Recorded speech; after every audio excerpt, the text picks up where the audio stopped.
026. Russell was in a good mood. Although the integrate entry was only purple, the combat power was really improved a lot. And with this experience, the combat power of Cassandra's absolute faction will definitely be improved to a higher level next time. It's not impossible to even take action personally. Tisk tisk, you really killed them all. Suddenly, a woman's voice full of laughter and curiosity sounded in the air. Russell's scalp was numb, and he only felt the crazy alarm of spider telepathy. But he looked up and found nothing.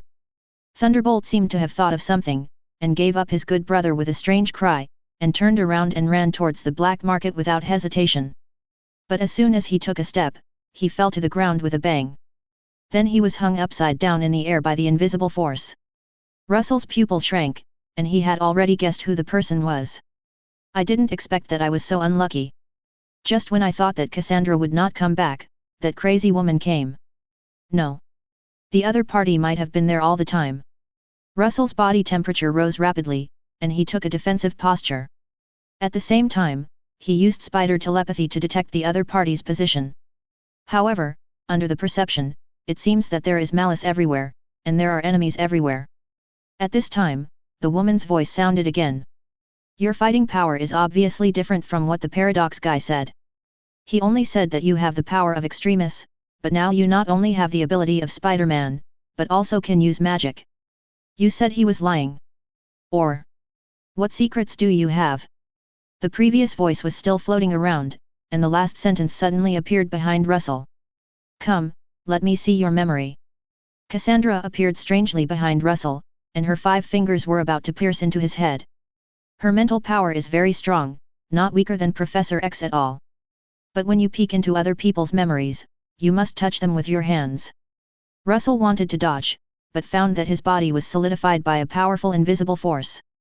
Not to mention moving, even a little finger couldn't move. The Thunderbolt, who was hanging upside down in the air, noticed this and suddenly looked desperate. This woman is too strong. She can kill 5 good brothers of mutant in a row, but she can't even resist. I'm afraid I'm really going to sell Maya this time. I hope the rumors I heard are true. However, the Human Torch gave up, but Russell didn't give up. He didn't expect the high-temperature body to stop Cassandra. In the movie, this guy has incredible self-healing ability under the power of the mind. He wants to use another ability. Magic Impact, White, Furnace Overload.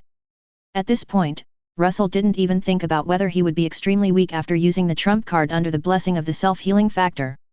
He only knew that Cassandra didn't show up because of the sea monster. But because TVA came to catch him. So he would never let her go like he did in Deadpool 3 and give herself a chance. So, staying alive is the most important thing. Russell wanted to fight desperately as soon as he thought about it. But at this moment... Boom! A bell rang, and the blazing sun shone down. Russell suddenly felt that his body had regained the ability to move, and he jumped away from the spot without hesitation. Then he immediately used the sling ring to leave. As for the fact that the spatial fluctuations would attract Elrios at this time, he could not care anymore, so he ran first. However, the next second he found that this space had been locked at some point, and the portal disappeared instantly after exploding with a little golden spark. Russell did not hesitate, and turned back to summon the Vishundi Holy Sword. At this time, Cassandra's angry voice sounded, Kongsu. This is outside the black market, are you sure you want to stop me? Kongsu? Moon God? Russell's pupils shrank slightly, and he looked up along Cassandra's line of sight. He saw a being with golden bandages all over his body, a bird's head in a human body, holding a scepter standing in the air. The golden sunlight burst out from the scepter. Russell's eyes were filled with doubts. This outfit was very different from the Kongsu in his memory. Except for the bird head, this one looked more like the sun god. At this time, a vicissitudes of life voice came from the sky, Cassandra, you are still so irritable. Although you look like you have strong spiritual power, your mind is actually very weak and you don't have any faith. If you continue like this, you will destroy yourself sooner or later. Cassandra's face was grim, get lost. I just want to ask you, do you want to fight me today? Kongsu fell from the sky, scepter touched the ground, and suddenly the golden sun pattern spread around, and the sound was not easy to shake. You forgot the rules, Ms. Nova. Cassandra's scalp was instantly blue. Bullshit rules, this is the void, I've been unhappy with you for a long time. She pressed her hands together suddenly, and the air seemed to solidify into a solid at this moment, and it was madly compressed towards Kangsu in the center. But the sun totem on the ground lit up at this time, and the air actually burned. It's impossible to breathe here. Cassandra's body was also burning. But she didn't scream. She raised her hands and the ground roared violently. A huge, nearly 100-meter tall giant made entirely of sand and stone rose from the ground. Not only did it destroy the sun totem, it also smashed towards Kangsu. And that's not over yet. Cassandra was doing two things at once. She pressed her telekinesis ability layer by layer on Kangsu, trying to control him in place and prevent him from using the scepter. Far away. Russell didn't leave, but started without hesitation. Both hands constructed a magic circle at a very fast speed, and the sky was suddenly blazing. A flaming holy sword of tens of meters hit the giant instantly, smashing all the parts above the chest. Cassandra showed a mocking look. Stupid, this is a puppet I control with telekinesis power, there is no life at all. You are just wasting your energy. Hehe, I hope you can still be so brave in a while. She grinned and wanted to say some cruel words out of habit. But the next second, he saw a flaming sword appear above his head. Russell grinned, thanks for the reminder. In an instant, the blazing flames fell with a bang. Cassandra's face sank. In an instant, huge amounts of puppets collapsed, and an invisible barrier appeared above. The flaming sword hit it and shattered instantly, failing to break through the defense. At the same time, Russell said, bang. He didn't intend for this attack to be useful at all, he just wanted this opportunity. A moment after releasing the spell, he made a pistol gesture with his hand and aimed it at Cassandra. Then when the barrier blocked the flaming holy sword, he launched the blood-burning. A miniature blood arrow that seemed to be made of magma burst out from the fingertips, hitting Cassandra's head accurately with a speed that exceeded the speed of a sniper rifle bullet, and then pierced through. Plop! Cassandra's eyes lost their body, and she fell directly to the ground, motionless. Did she win? Russell stared at the corpse. It seemed simple just now. But if Cassandra hadn't been busy controlling Kangsu, if she hadn't found the only chance within 0.01 seconds, she wouldn't have succeeded at all. However, 1 second, 2 seconds, 3 seconds passed. Russell didn't hear the feedback from the entry plundering system. At this time, the vicissitudes of life sounded again. Don't look, this woman is not dead. Her mental power has escaped. 027. Escape with spiritual power and abandon the body. Russell was not too surprised that Cassandra could do this. After all, Professor X could do it. However, Russell looked up at Kangsu in the distance. He didn't believe that this god who could control the sun couldn't keep him. Even in the previous battle, the other party might not have used real power. And the most important thing is, it may not be safe now. Russell looked normal, but he was already alert in his heart. God knows whether this mutant Kangsu saved him because of the so-called black market rules or other purposes. At this moment, spider telepathy was magnified to the extreme. He was ready to deploy the Venom battlesuit at any time and use the Siren's ability to fly away. Definitely, this is probably useless. The power gap between the two sides is too great. Russell took a deep breath. It feels so bad that the fate is in the hands of others. It was too smooth to kill the Snake Team, Mordo, and others before. The power after that was even more overwhelming to win the Siren, Fireman and others. This made him lose his fear of danger unconsciously, and even a little arrogant. This time, coming to the black market without any preparation was a lesson. Even if there was no TVA, that Cassandra might not come. More importantly, the power he obtained seemed powerful and could easily deal with most of the existence in the void. But the reality is that once he encounters a real strong man, he can't even escape. The time tablet must be repaired as soon as possible. The void is a good base, after all, you can't hide in the doomsday timeline all the time. But if you want to become really strong, you must leave here and seek opportunities in the timeline. At this time, Russell felt a blazing gaze falling on him. Then the vicissitudes of life sounded again. Don't be so nervous, human. As a protection, you have paid in advance. In fact, I evaded the ticket. Russell definitely couldn't tell the truth, smiled and said politely, thank you, Mr. Kangsu, for your help. Kangsu couldn't see anything in his empty eyes, but Russell could feel a smiling gaze. Then he heard the other party laughing, no need to thank me, this is called fairness. I care about this the most. And I have long wanted to warn Cassandra, otherwise this woman will become more and more unscrupulous. Russell did not ask why he didn't kill the other party directly, nor did he want to know what secrets were inside. At this time, the sun was shining brightly. Kongsu turned into light and dissipated without leaving any words. Seeing this, Russell was relieved. He was afraid that this god would turn around and ask him to do something. After all, the third-rate novels he read before crossing over were like this, accidentally involved in the calculations of the big guys, and then all kinds of dangerous stories happened, and few of them ended well in the end. It's great to ignore me, Russell sighed, this crisis seems to be really over. He picked up the body of the dead woman and walked towards the Thunderbolt, who fell to the ground with a confused face. Hey, Flame baby!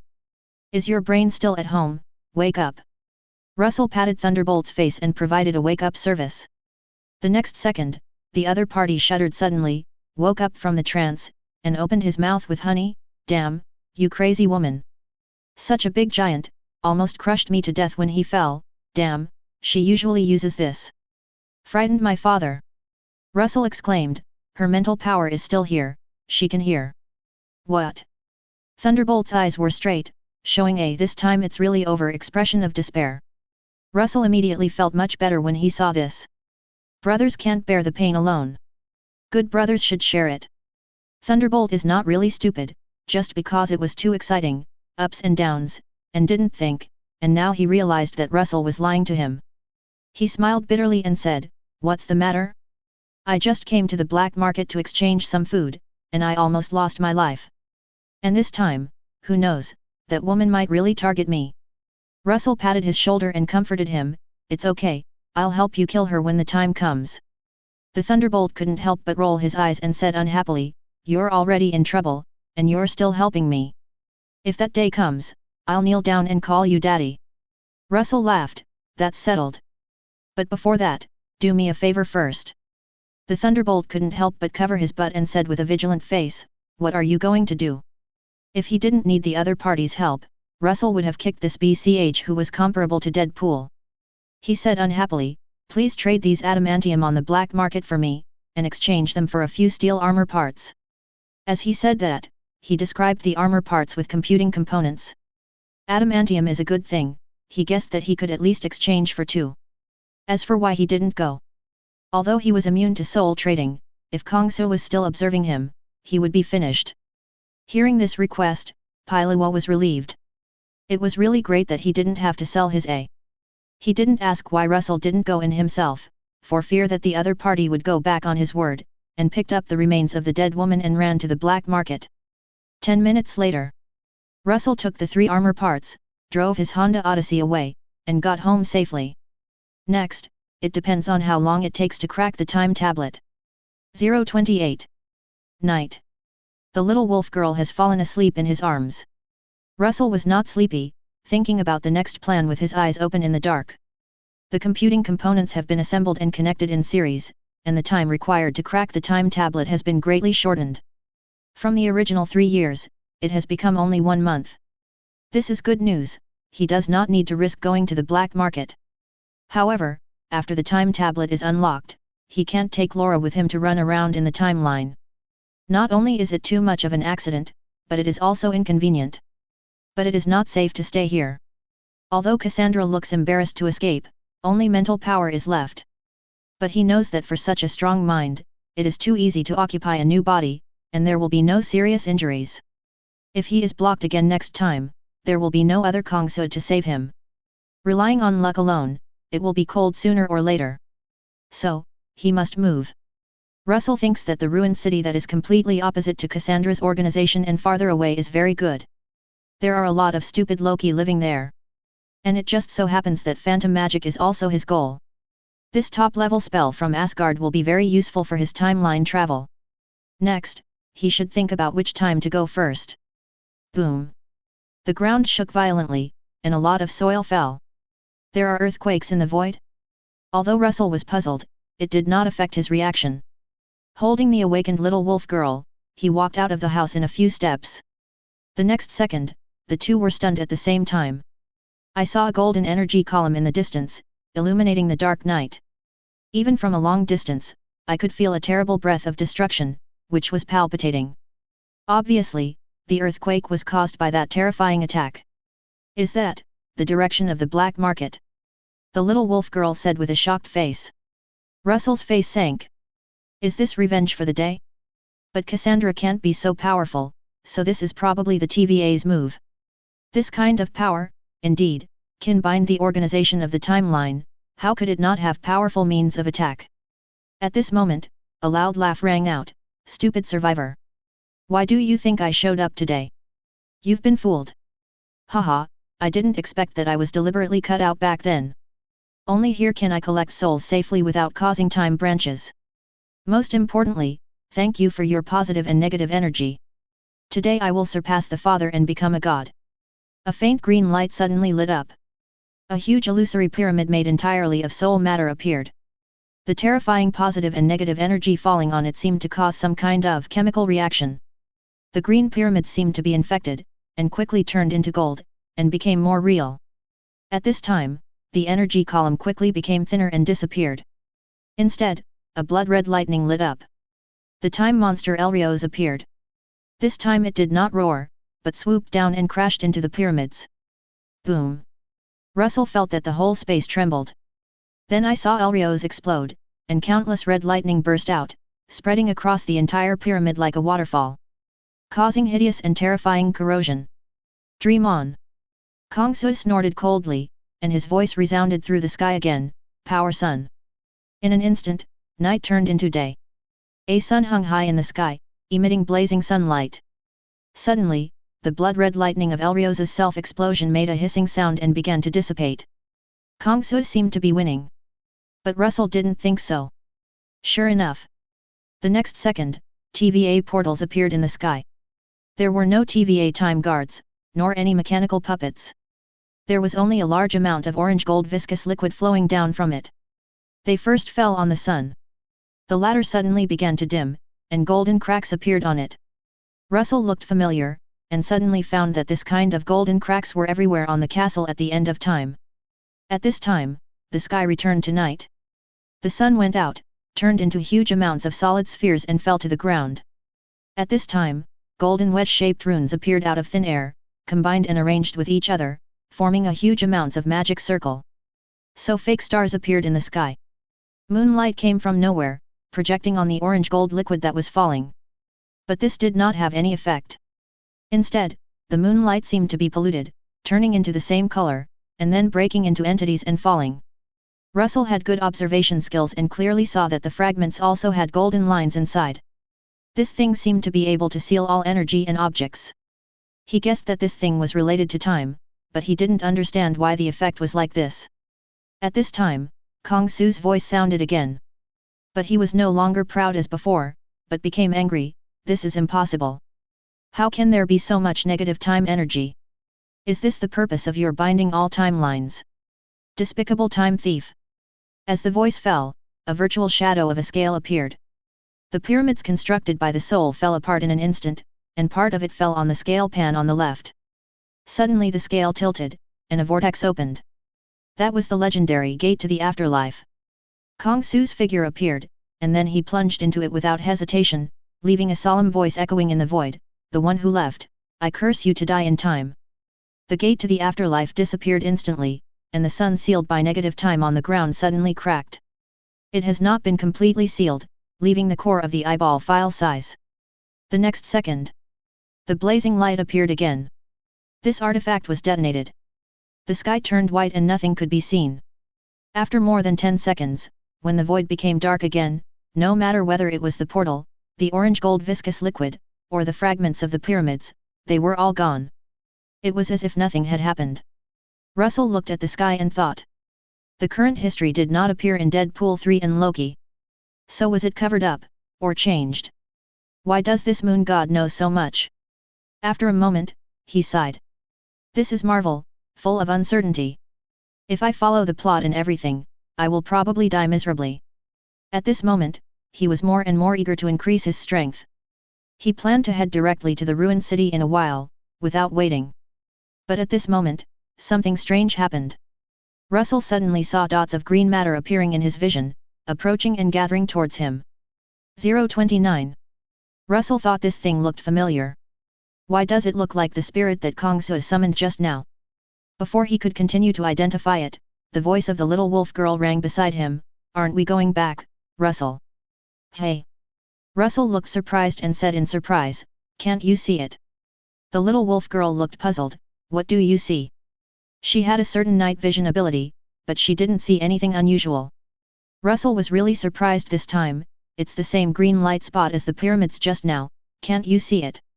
The little wolf girl looked carefully again, but still found nothing. No. Are you hallucinating? As she said this, she suddenly became alert and scanned the surroundings.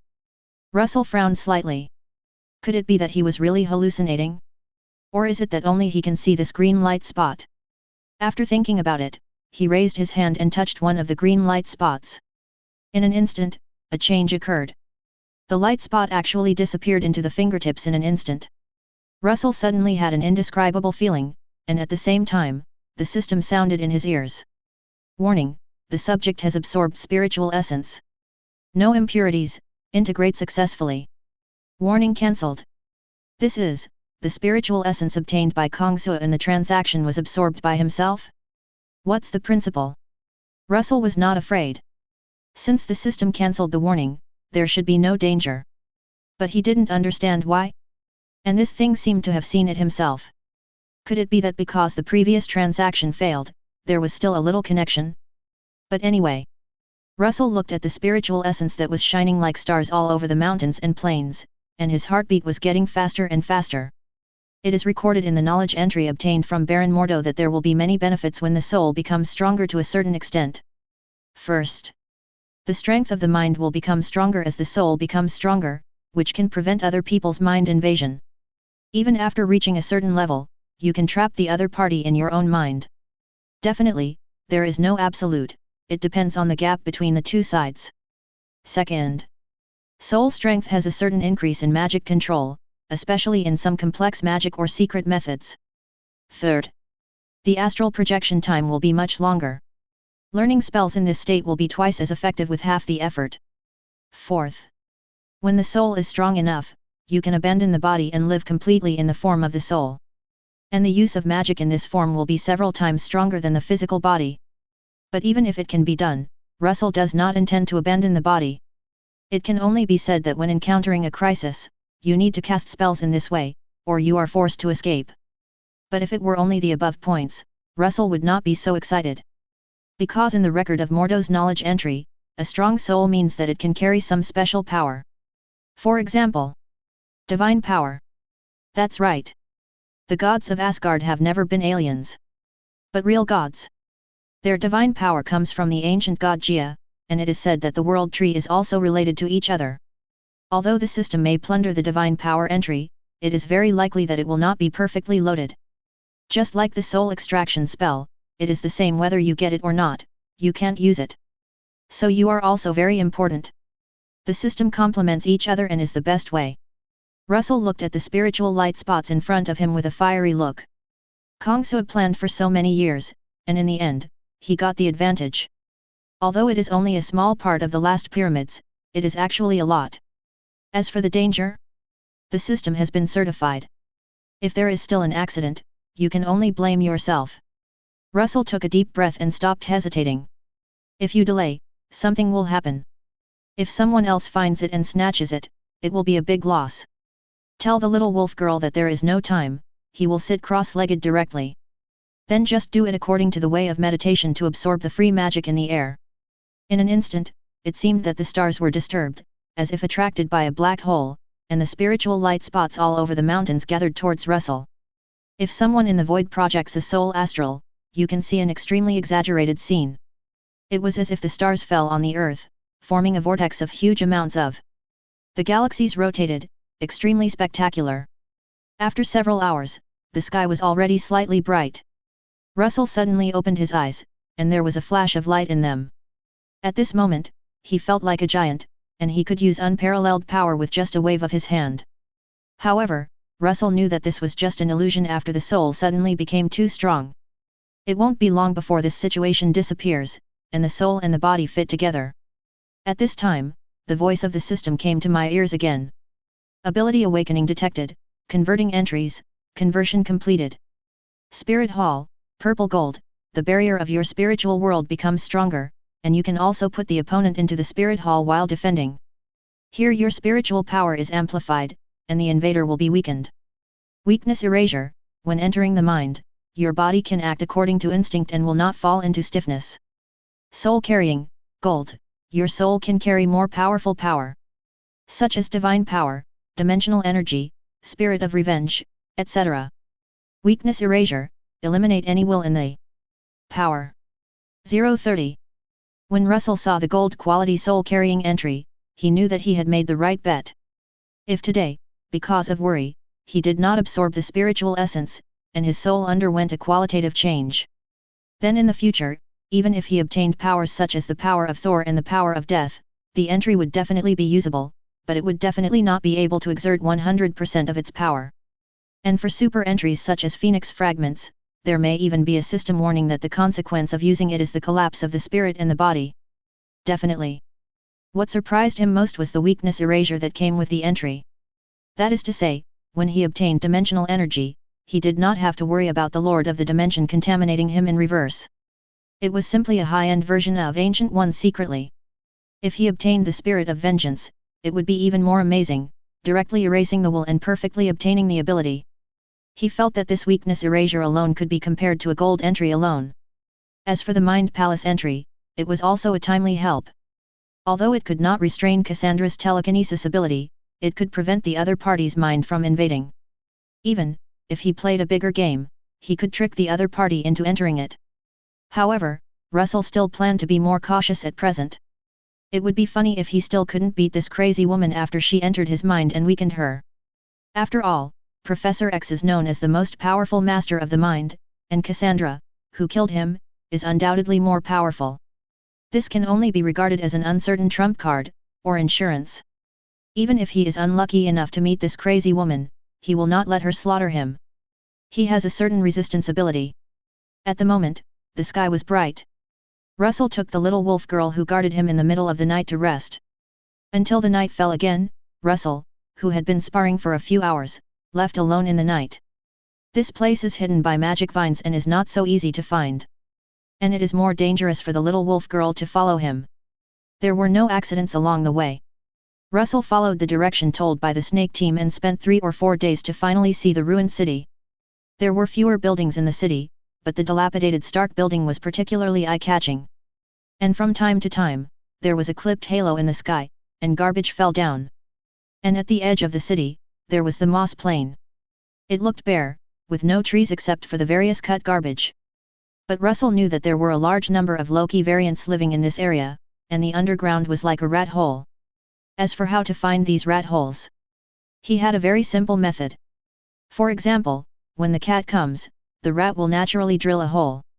Russell put on the sling ring and welded a portal directly. Then, close, open, close, open.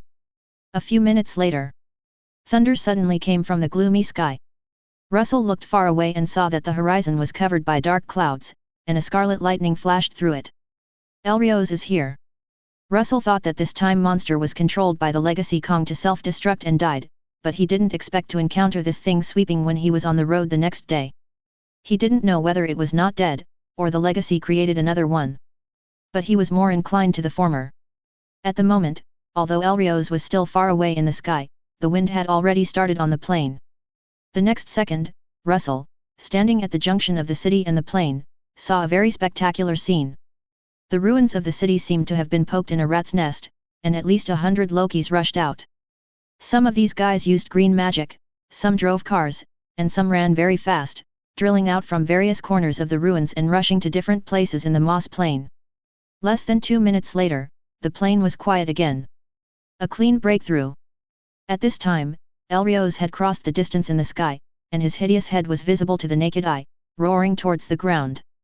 It's time to go. Russell had already set his sights on the target, created a portal to cross the distance, and came to the side of a cement pipe. After drilling in, he moved a piece of iron sheet, revealing a dark hole underneath. It turned out to be a shaft underneath. Finally, when Elrios rushed over here, he jumped in and covered the iron sheet again. With Spider-Man's ability, Russell easily climbed down in the dark and narrow shaft. After more than 100 meters, a tunnel appeared. There was a pile of garbage on the left, and a faint light was on the far right. After sneaking for about another 40 or 50 meters, Russell heard a noisy sound coming from inside. What bad luck! Didn't the monster come once this morning? It ate several Lokis but was still not satisfied. I just saw a fallen takeout box, and this damn thing came again. I don't know if there will be any tomorrow. I saw a crocodile with a crown, but not only did I not catch it, I was bitten, and finally a little kid picked it up. I'm okay. A Viking Loki promised me a trade tomorrow. The idiot wanted to exchange a whole box of brandy for an axe. You know I collected a rusty one before. This is really stupid. By the way, where to trade? Maybe we can save an axe. Hehe, I thought so too, so I told him how to leave our base, and then we will besiege him together. As these words fell, the inside suddenly fell silent. The next second, all kinds of curses rang out.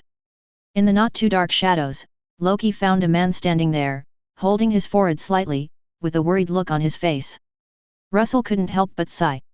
To be honest, are these Loki's entries really useful? They look too stupid, won't they infect me? 031. Russell didn't plan to return empty-handed since he was already here. He stood in the shadows and suddenly said, "Let me interrupt you, everyone.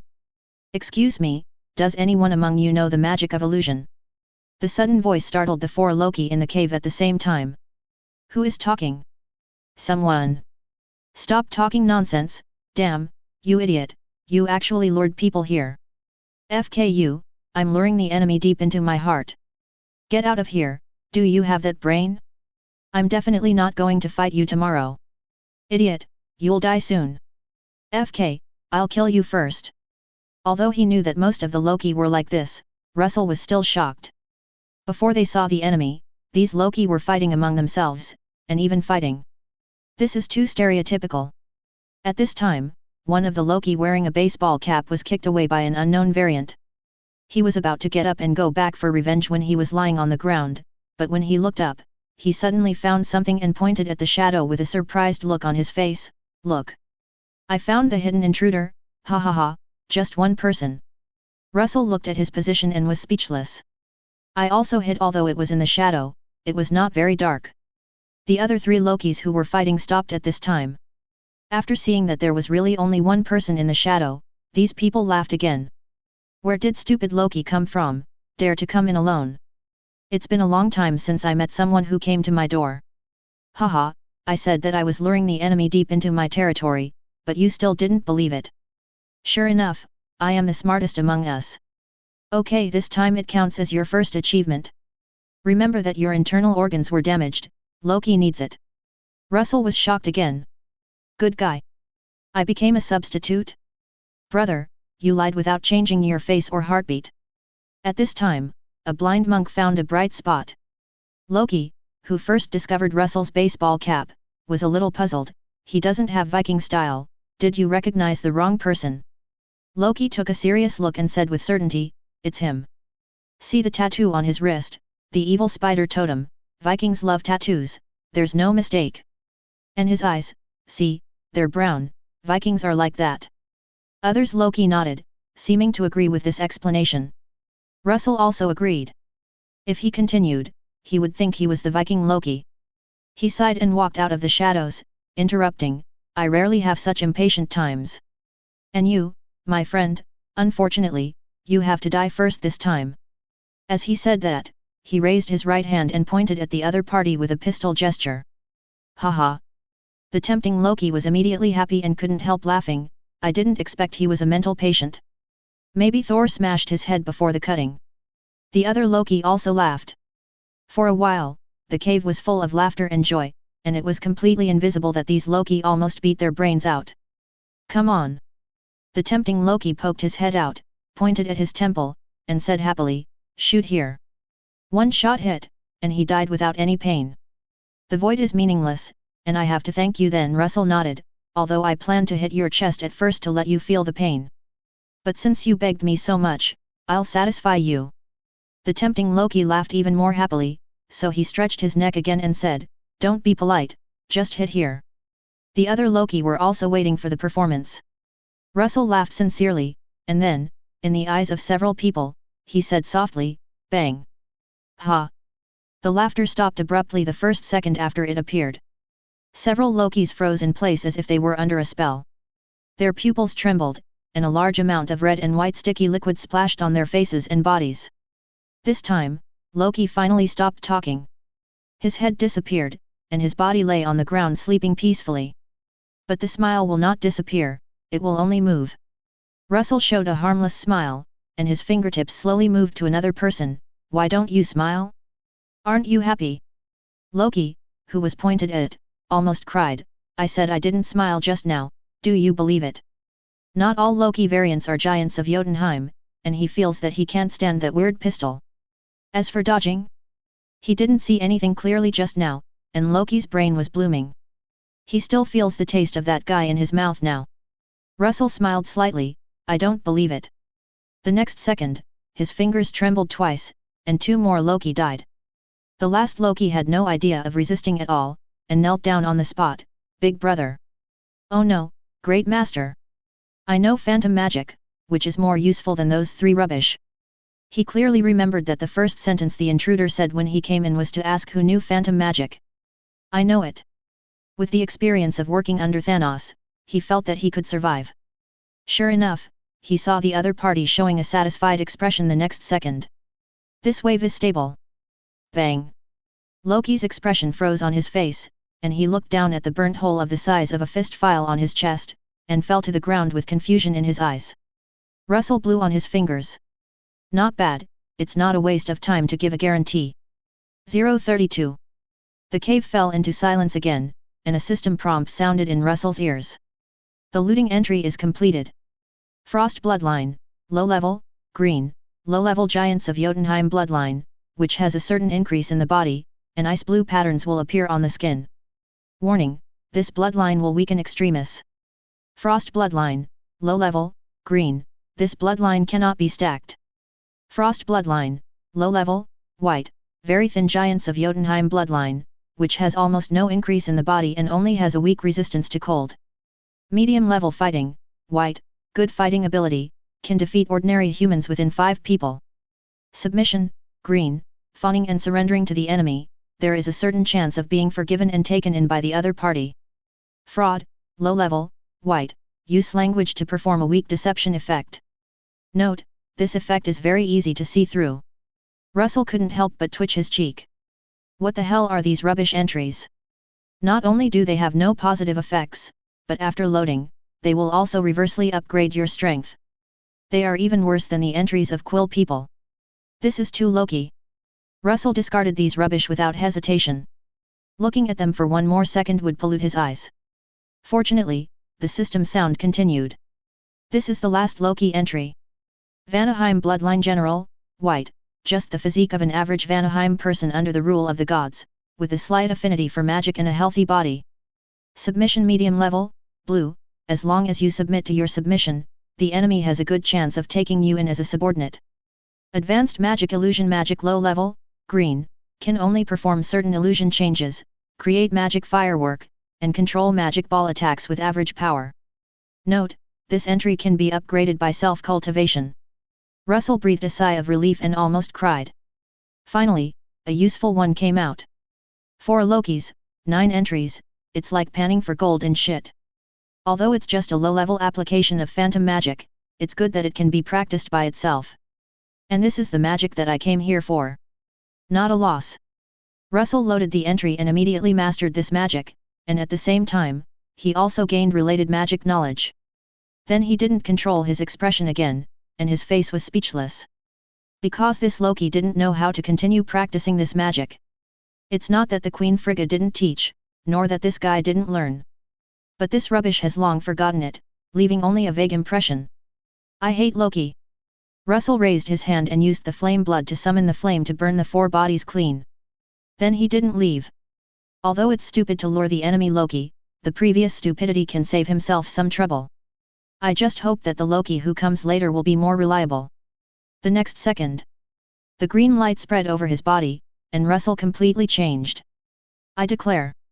Article 267 of the Act has come into effect. Driving and honking are prohibited in Loki City. In a cave that is at least 400 or 500 square meters, a proud Loki wearing a golden antler crown and a torn green suit is announcing loudly. In front of him, there are 8 or 9 Lokis who look completely different.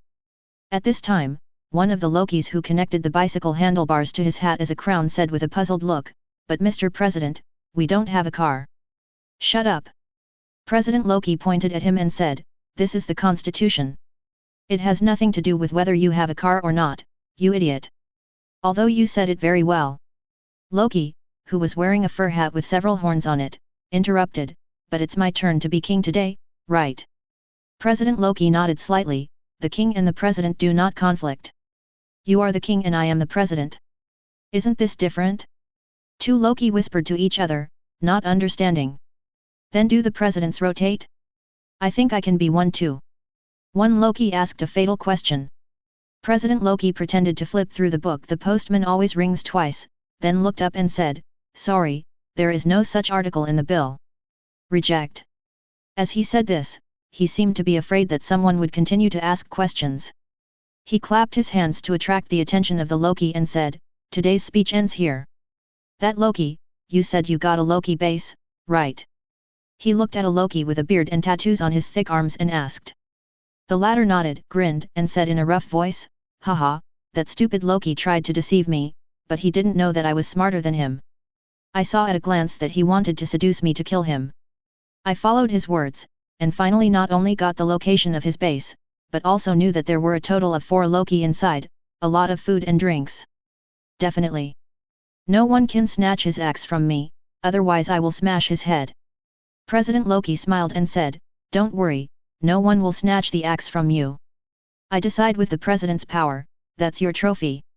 As he said, he looked at the Lokis who had already started to get excited and completely forgot their position as presidents and said, "Go and see if Helios has left. If it's too late, those guys will react and run away, and we will lose a lot." Immediately, a Loki looked outside through the periscope, and after a few seconds, he turned around and shouted excitedly to everyone, "The monster is gone. We can set off." Cheers suddenly rang out. The Lokis were eager to grab something good. A few minutes later, a Loki army, they thought of themselves as an army, set off in a mighty manner. The Moss plane was neither big nor small. Half an hour later, President Loki found the corresponding cut garbage according to the description of Viking Loki and found the entrance in the pipe. Going down all the way, the Lokis finally came to the deepest part. However, seeing that there was only one Loki lying leisurely on a recliner in the cave in front of them, everyone was a little confused. How could this be different from what Viking Loki said? President Loki was particularly disappointed. But he still took a step forward and showed a sincere smile. "Dear Mr. Loki, if you can vote for me in the next presidential election, I can let you join our team and survive." Hearing this, the Lokis behind him looked at each other in surprise. "The next election? By the way, have you ever had an election before?" At this time, President Loki spoke again, but this time his voice was a little cold. "Definitely, if you don't agree, then you are not a citizen of Loki City, but an enemy. We have the right to execute you. So, what do you want to choose?" After the voice fell, the president showed an expectant expression. He wanted to rule the entire ruined city and plains, so he couldn't miss any opportunity. Although the other Lokis were a little anxious, irritable, and even unhappy. But they were still waiting for the answer. But the next second, the answer did not appear, and there was only a helpless voice, "For Loki's sake, I will give you a choice. I really don't want to read garbage entries. So, those who can use phantom magic stay, and those who can't get out." 033. The scene was silent for a moment. The Lokis looked at each other, and 2 seconds later they burst into laughter. President Loki also laughed and shook his head. It was too abstract. "We are all Loki, so who knows who? Why are you pretending to be a master here?" He couldn't help but sneer, "Stupid and naive variant, don't you look at who you are facing? Which Loki hasn't played this kind of disguised scary trick?" Ha ha ha. The crowd laughed even more happily. Because one of the great pleasures in the ruined city is to watch the performance of Loki who is even lower than oneself. That will naturally give rise to a sense of superiority, as if still in Asgard. At this time, President Loki raised his head slightly and said with a proud face, it's a pity that you made the wrong choice. Viking Loki, go and kill him. Although he didn't like the tone of this stupid president, Viking Loki still stepped forward when he thought of showing his powerful strength in front of everyone. Then he pulled out a fire axe full of holes from his back, stared at Loki who was still lying on the recliner in front of him, and grinned cruelly, "Are you still pretending to be calm? Haha, in fact, you are already scared to death. Come on, beg me, so I will give you a quick death. If you die slowly with one axe, you can even see your own body." The other Lokis looked like they were watching a show, expecting Loki to beg for mercy. The next second, everyone saw that Loki on the recliner finally sat up, his pupils slightly shining. Shining? What kind of trick is this? The Lokis showed curious eyes. At this time, Viking Loki had walked to the recliner, with a ferocious look on his face. "I hate this kind of bullshit trick the most. A real man should kill the enemy with strength." As soon as the voice fell, the muscles in his arms swelled up suddenly, bursting out with amazing power. The broken fire axe drew a perfect arc, making tearing air sounds, and smashed towards the forehead in front of him. Bang! A dull sound sounded, and all the Loki's eyelids jumped at the same time. The scene of the watermelon smashing did not appear. A white palm that seemed to have no calluses easily grasped the rusty axe blade. The Lokis showed shocked eyes, not expecting the other party to take this blow. Viking Loki widened his eyes and shouted in disbelief, "Impossible! How can a weak chicken like you have such strength?" He was about to pull out the axe and hit it hard again. However, no matter how hard he tried, the axe did not move at all, as if it was welded to the other party's hand. Viking Loki's forehead was sweating. The Lokis felt something was wrong.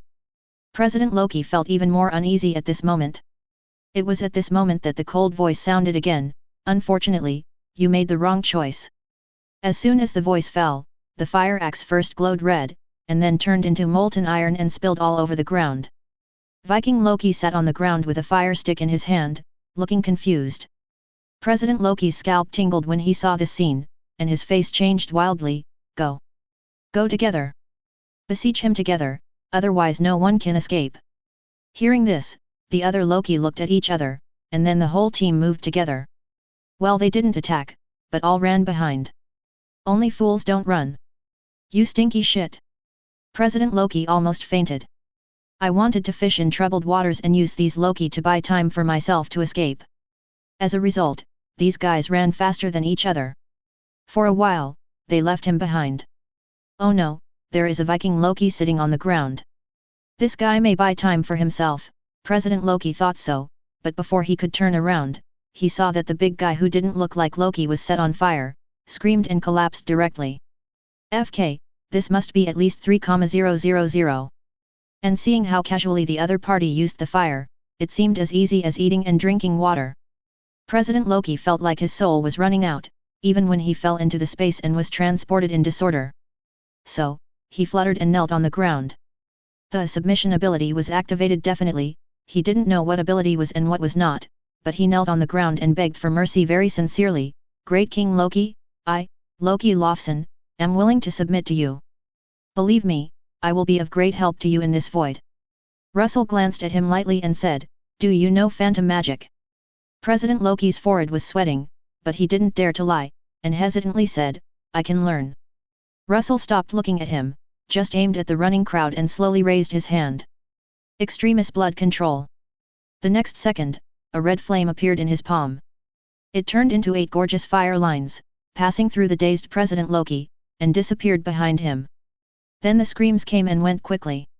After just a dozen seconds, everything in the cave returned to silence again. President Loki had already guessed something in his heart, but he couldn't help but look back trembling. In the faint light, 8 grey-white ashes were scattered in the tunnel. Apart from that, nothing was left. And this kind of scene suddenly seemed familiar to him. Then he suddenly remembered that there seemed to be some on the ground inside the cave. Gulp! At this moment, the sound of swallowing saliva was extremely clear in the cave. President Loki turned his head suddenly, knelt on the ground, trembling and not daring to raise his head. He was afraid that he would turn into ashes in the next second. "Odin, what kind of horror is this, Loki?" 034. Russell ignored President Loki. At the moment, the system's entry prompt sound kept ringing in his ears. "The looting entry is completed. Frost bloodline, low-level frost blood. Frost. Viking bloodline, white, a mutant bloodline of Earth humans infected by Odin's divine power, strong body, about 3 times the strength of normal humans, an irritable personality. Frost, trick, low-level, white, there is a certain success rate when making plans and conspiracies, but more often there are loopholes. Electronic music, white, you can skillfully use various electronic instruments. Submission, humble expertise, white, you can skillfully use the hammer as a weapon. Playing dead, blue, you can play dead in a more deceptive way. Playing, low-level fighting. Deception. President Loki knelt on the ground trembling, and the more he knelt, the more scared he felt. Life or death, can you please be happy, sir? Every second that passes now feels like being tortured in hell. Finally, he couldn't help but secretly look up, and then he saw a gloomy face. He immediately lowered his head, chanting Odin's blessing in his heart. He felt that he might really die this time, not the kind of pretending. Submission, pretend to be dead, frost, ice. I hate giants of Jotunheim. Russell gritted his teeth and said. Not only is it a pile of garbage again this time, but there is no guarantee. None of these Loki can use illusion magic. They are just garbage among garbage. Suddenly, a weak voice agreed, yes. Yes, I hate giants of Jotunheim too. Russell looked down and saw President Loki looking at him with a flattering face.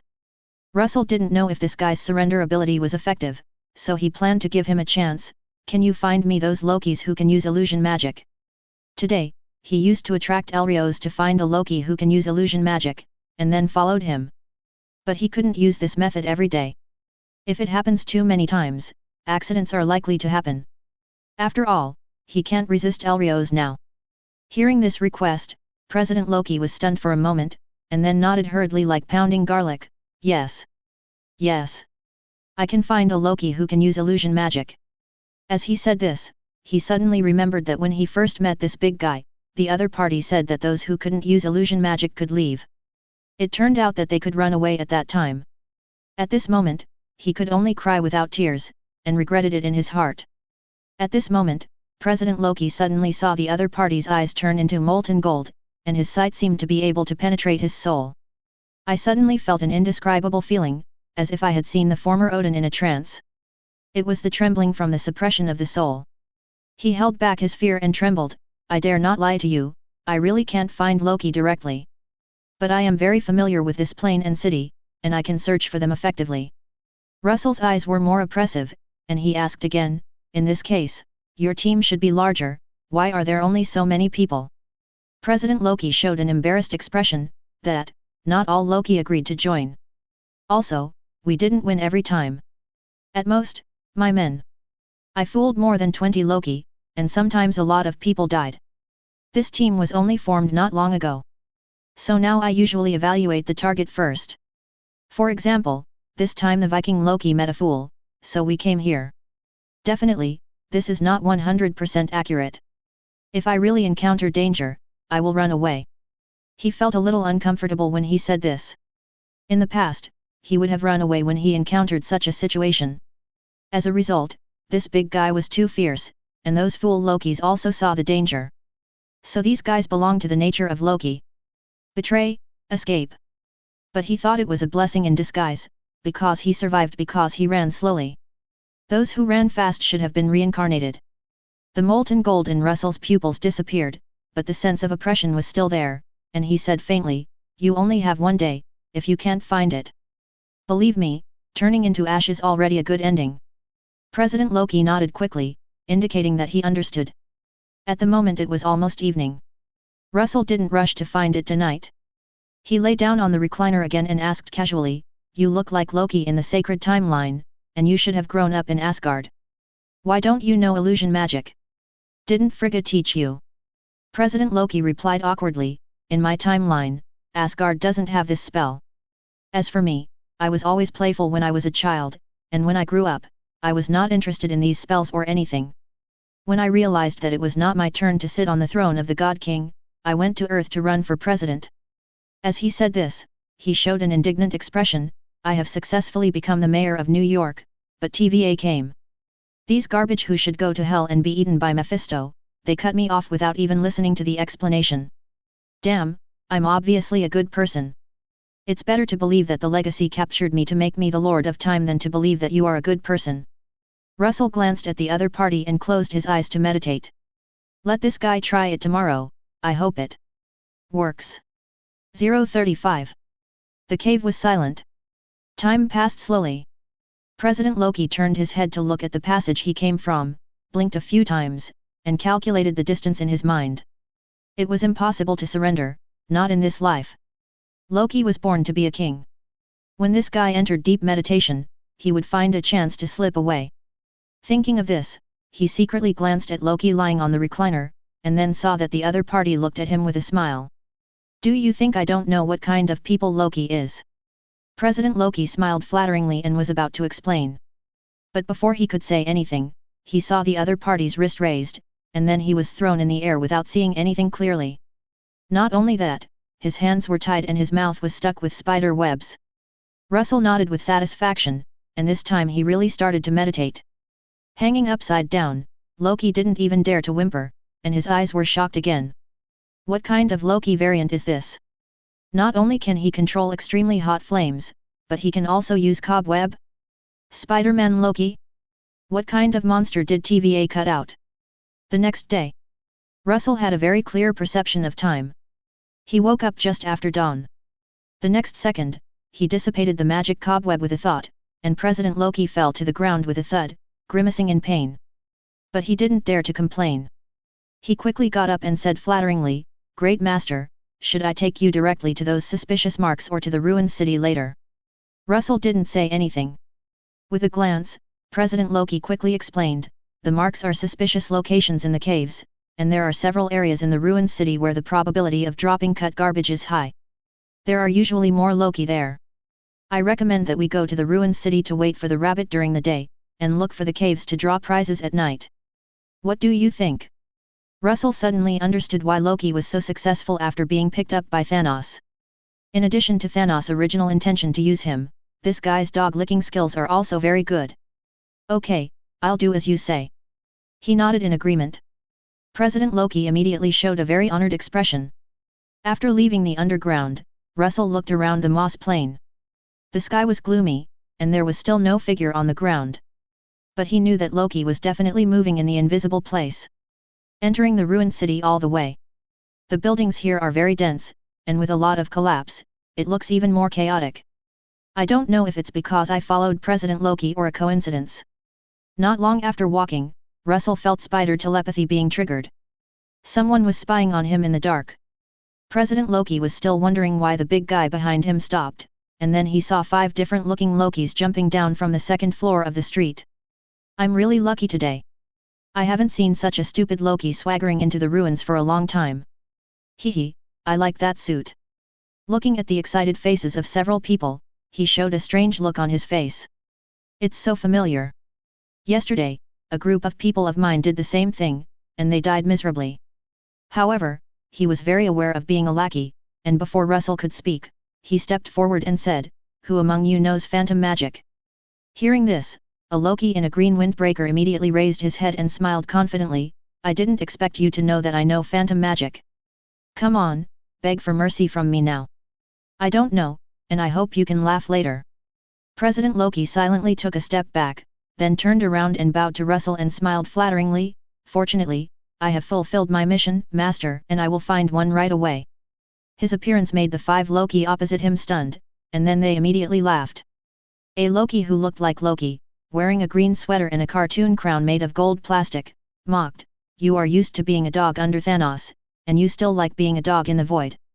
Damn, it brings back bad memories for me, watch me kill your master first. After saying that, he pulled out the 2 daggers from his waist and jumped up gracefully. The other Lokis stood there and waited with a smile. This one among them is the leader. Although he doesn't know phantom magic, he is an assassin and has good combat power. Steady and accurate. Snap! Russell slapped Loki who fell in front of him, and then wiped the blood on his palm on President Loki, and said speechlessly, What kind of frontal jump / is an assassin playing with me? The remaining 4 Loki looked at the leader, who twisted his head several times and had a collapsed face not far away, and looked confused. It was not until Russell's voice sounded that he suddenly woke up. FK him. Go. Revenge for the boss. Kill. The 4 Loki shouted and ran, slipping away quickly. Russell looked at the familiar scene, raised his hand, and made a pistol gesture to call out the names. A second later, the system sounded. Frost bloodline low level, green. The low-level giants of Jotunheim bloodline has a certain increase in the body, and ice blue patterns will appear on the skin. Russell had a blank expression, and the next one was still garbage terms X12. Until the end, the expected voice sounded. High magic illusion magic low level, green, perform certain illusion changes and control magic ball. It is detected that this term is already possessed, and the superposition is completed, and the proficiency is increased. Russell was a little disappointed when he heard this information. The increase in proficiency is really useless. What he wants is the high-level term, or the complete knowledge of illusion magic. Time passed in a blink of an eye for most of the day. With the help of President Loki, Russell got 5 more phantom magic entries. But unfortunately, they were still low-level entries, which only increased proficiency. The only thing that could be considered a gain was that one entry had an extra ability, which could use phantom magic to create a dagger. But this was just icing on the cake for Russell. He guessed that perhaps in this void, only the old Loki's phantom magic entry was high level. Even if the other Lokis knew phantom magic, they were all a bunch of rotten fish and shrimp. After thinking about it, Russell decided to change his strategy. He would no longer kill the next Loki variants he met, but let these people pass on the message for him with his crushing power. If anyone can find a Loki who can use high-level phantom magic, he will reward him with a set of Iron Man armor. With such a high reward, this bounty was passed on between Loki at a very fast speed. 3 days passed in a flash. In a cave somewhere underground. A black Loki, a young Loki, an old Loki, and a crocodile were eating instant canned food with an unknown brand of red wine. Suddenly, the black Loki said, "Have you heard about the bounty? A set of Iron Man armor in exchange for information about Loki who can use advanced phantom magic. Our area may be undergoing major changes." The young Loki sneered, "It must be fake, and even if it is real, I can cut it with one sword when I meet it. I have killed Thor." The crocodile screamed. The young boy rolled his eyes and said, "Then don't worry about it, young Thor is still Thor." At this time, the old Loki said lightly, "Why bother so much? If it doesn't work, we will move out of this area. Loki is not welcome in crowded places, so we will go to a farther place." The crocodile and the boy nodded in agreement. Black Loki was silent for a moment, and suddenly said, "Then it's decided. Tomorrow we will go to the ruins together to collect more food. The supplies in the cave are not enough to walk too far." The other people agreed. Late at night, only the sound of even breathing remained in the dark cave. A shadow suddenly sat up and left quietly. However, just after he opened the manhole cover, a flash of green light suddenly appeared, and old Loki and young Loki holding the crocodile walked out together. "I didn't expect you to really betray us. We have lived together for so many years. I thought we were companions." Young Loki said angrily. Old Loki sighed, "I didn't expect that I would have to escape after being cut after so many years of running outside. I'm sorry, Loki, I can't let you go." However, at this time, Black Loki suddenly laughed strangely. "Who said I was going to report the news? And I remember that your phantom teleportation has limitations. You can't open it twice in 5 minutes. 036. Old Loki's face suddenly changed. There is actually no limit to the number of times teleportation can be used. It is only him who has the limit. He is too old now.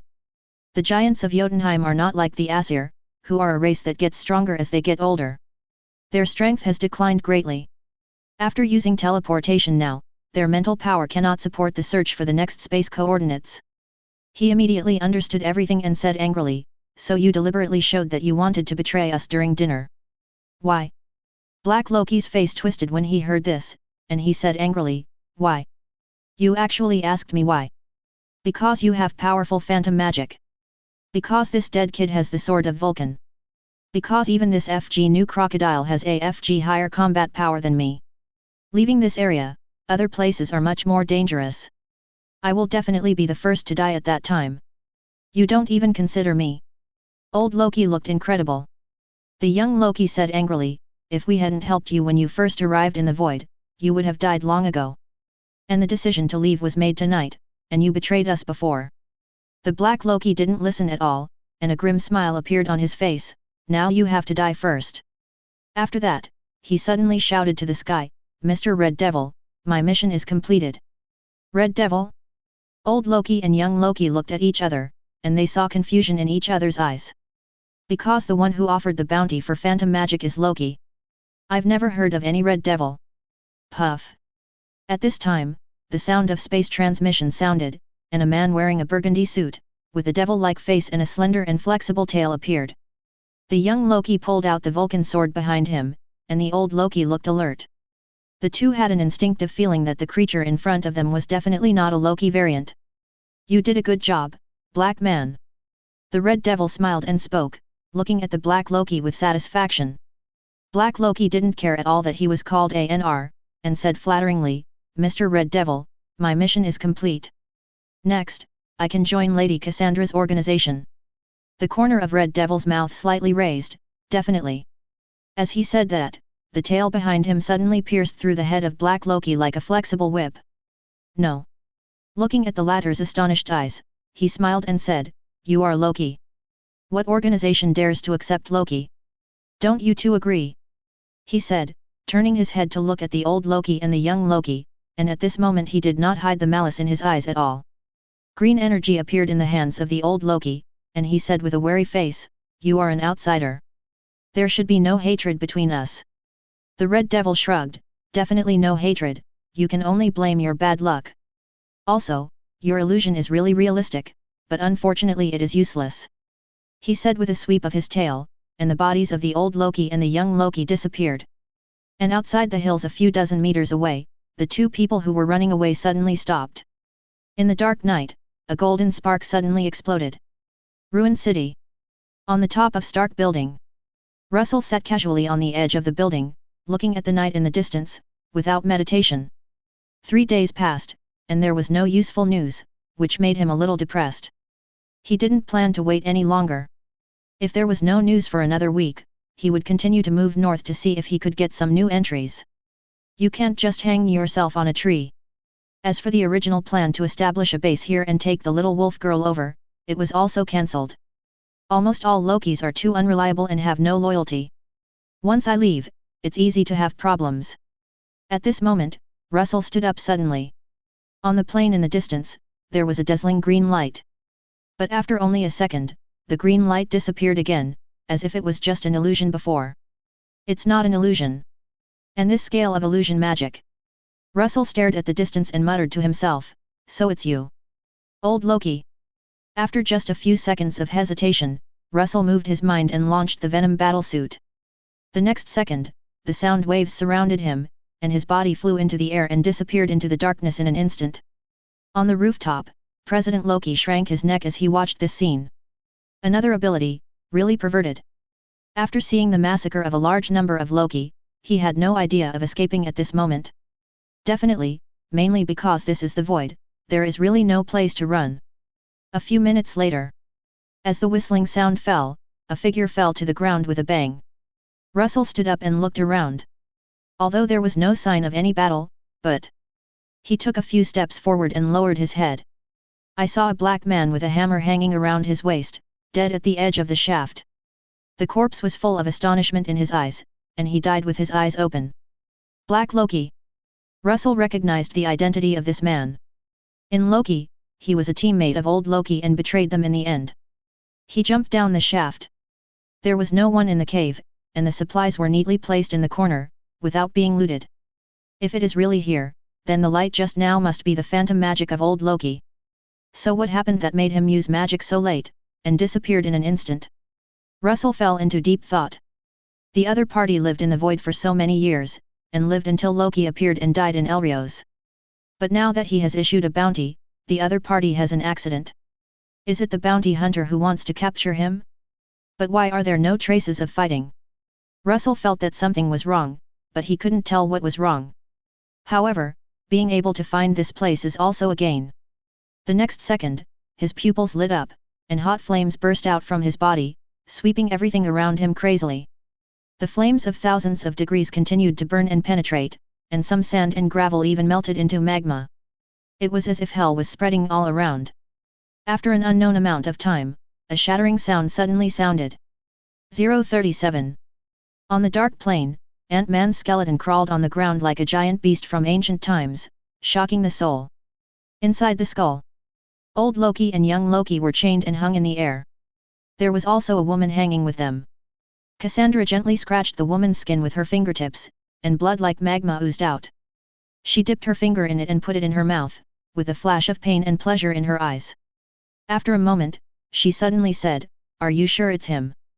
The Red Devil, who was standing not far away and straight, immediately bent down and said respectfully, "I can't be 100% sure it's him.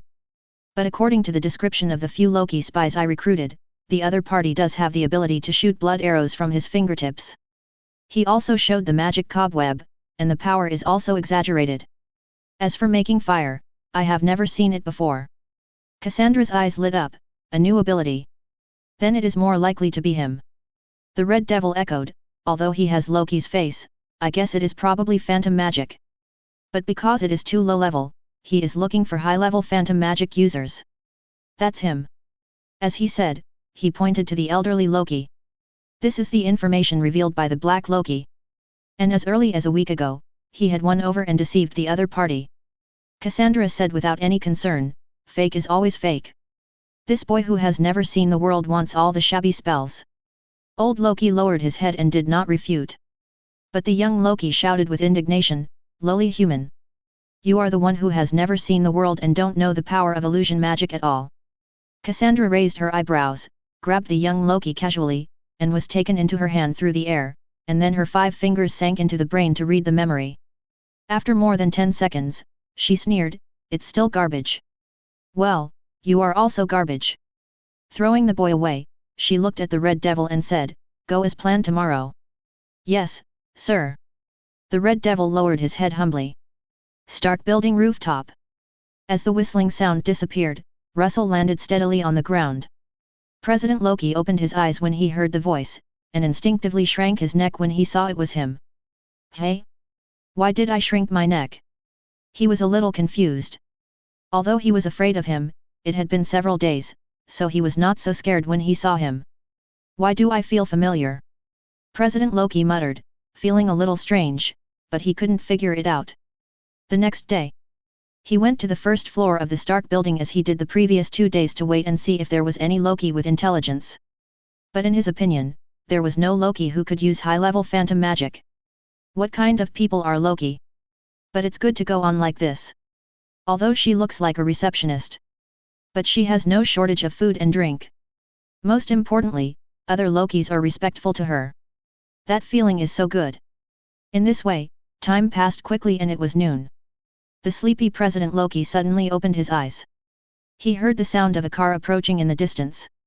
A few seconds later, with the sound of brakes, several Lokis came in with an old Loki. "Hey, we're here to exchange bounties," someone shouted. President Loki was a little unhappy. "Who are you to talk to me like that?" He slightly raised his chest and pointed at old Loki with his chin. "Is this true? Don't blame me for not reminding you. If you use fake things to fool people, the great Mr. Loki can burn you to death with a fire." A trace of fear flashed in the eyes of several Lokis. Obviously, they had seen the other party kill people before. "Don't worry, it's absolutely true. Although I don't know where the Red Devil found this Loki from, and why he asked me to change. But this Loki does no phantom magic. The other party just demonstrated magic." Hearing this, President Loki showed surprise. "Is there really a Loki who can reach that level? In that case, come up with me." He was also very curious. If it was true, it would be considered an eye-opener. After climbing 102 floors, several Lokis with less pure bloodlines were already tired. But when they came to the rooftop, they didn't dare to breathe. The man not far away was really too intimidating. President Loki ran over happily, licking his face and said, "Master, someone has caught Loki who can use high-level phantom magic. Want to try it?" Russell had seen the old Loki a long time ago.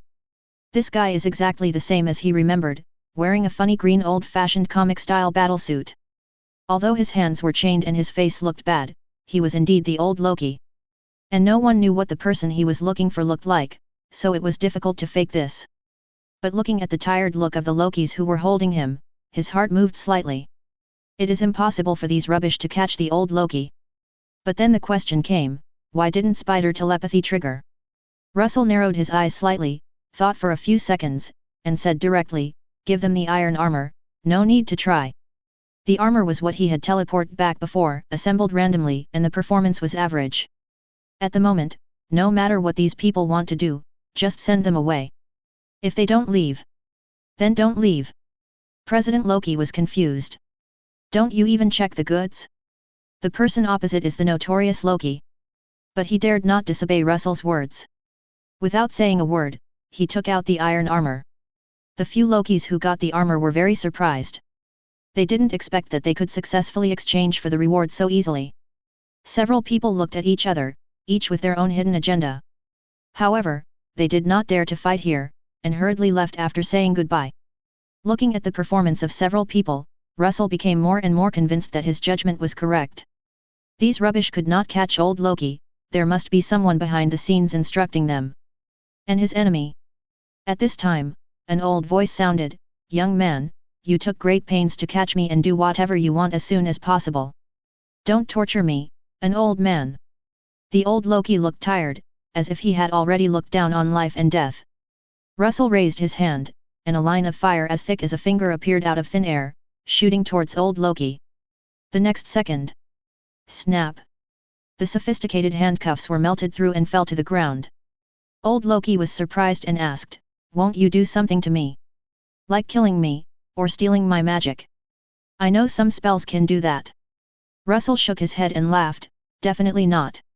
I just want to know the complete illusion magic, not to kill you. He is not an evil villain, he has his own bottom line.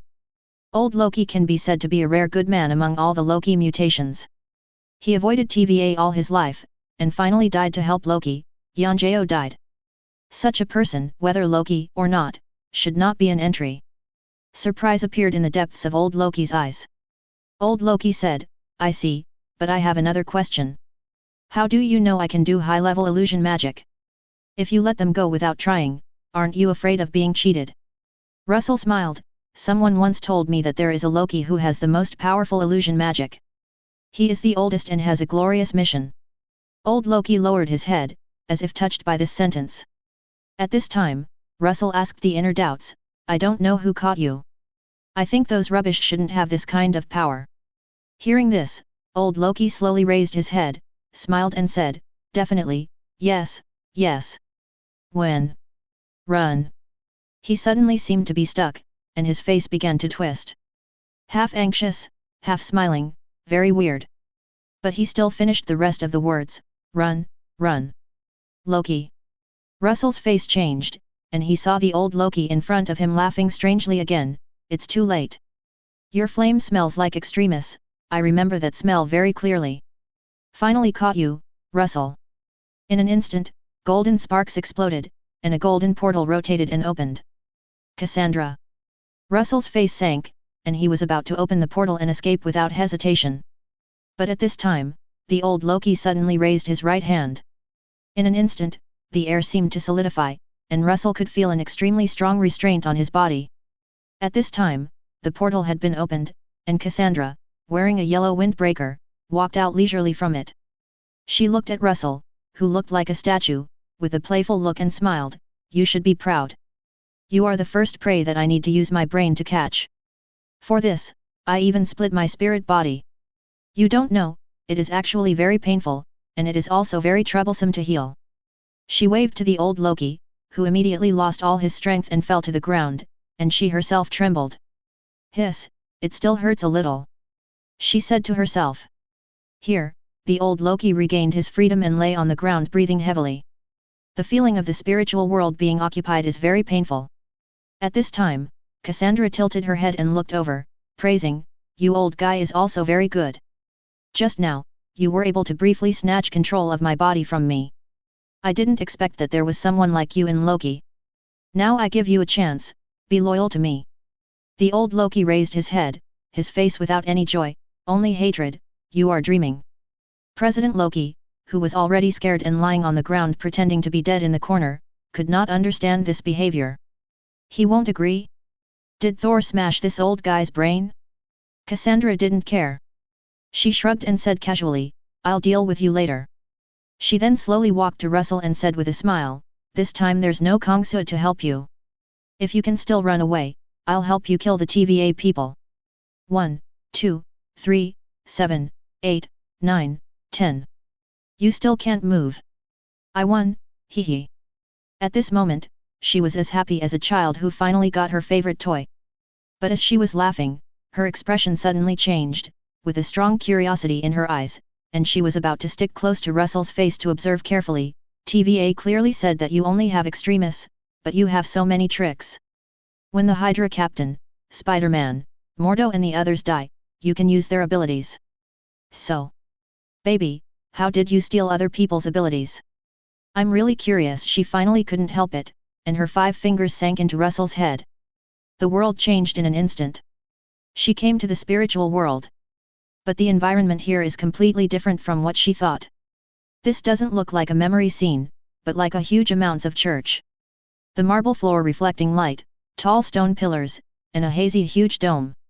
The only difference is that there is no statue of Jesus on the throne, but a white throne. A person sat quietly on it, looking down. The next second, Russell's voice echoed in the holy place, I've been waiting for you for a long time, Cassandra. Boom. The dull thunder sounded. 4,000 words, 2 in 1. 038. Thunder in the spiritual world? Cassandra looked up at the dome, as if her vision could penetrate and see the scene outside. But she failed. The situation that crushed other people's minds in the past disappeared, and her vision was blocked. She lowered her head, looked at the man in front of her, and re-examined the previous sentence. Are you waiting for me?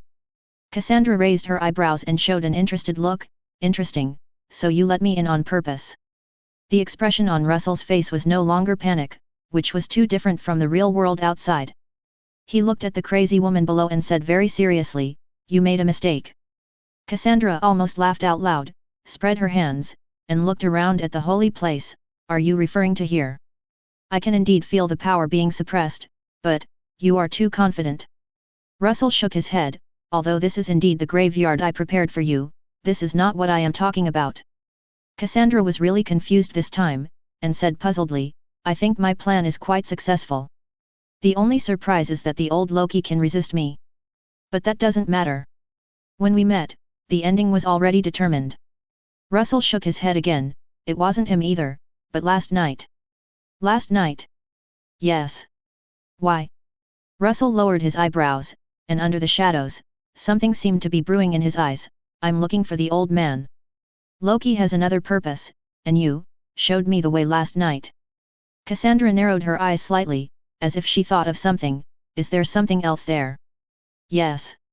Russell slowly raised his head, and his eyes had turned bright blue without him noticing, and thunder was constantly overflowing from them. Boom. Time went back to last night. In the fire, Russell waited quietly. This cave was also one of the reasons why he was looking for the old Loki. Even in terms of priority, it was not inferior to the illusion magic at all. Because, in addition to several Lokis, there is actually another person here. Oh no, it should be said that there is another god. Thor.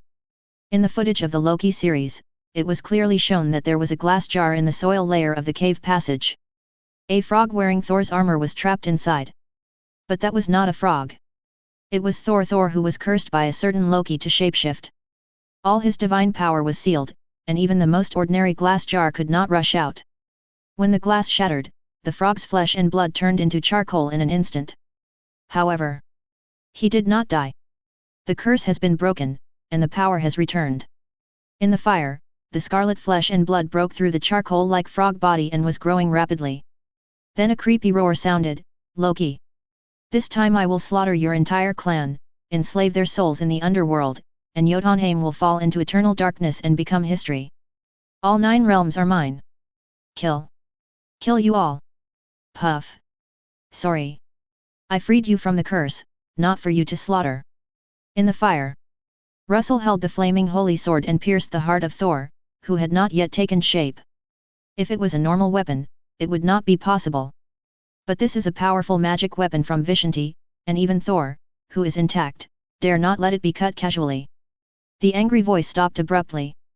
Thor, whose power had not yet returned, was killed instantly. He didn't even know who did it. The plan was successful, and Russell breathed a sigh of relief.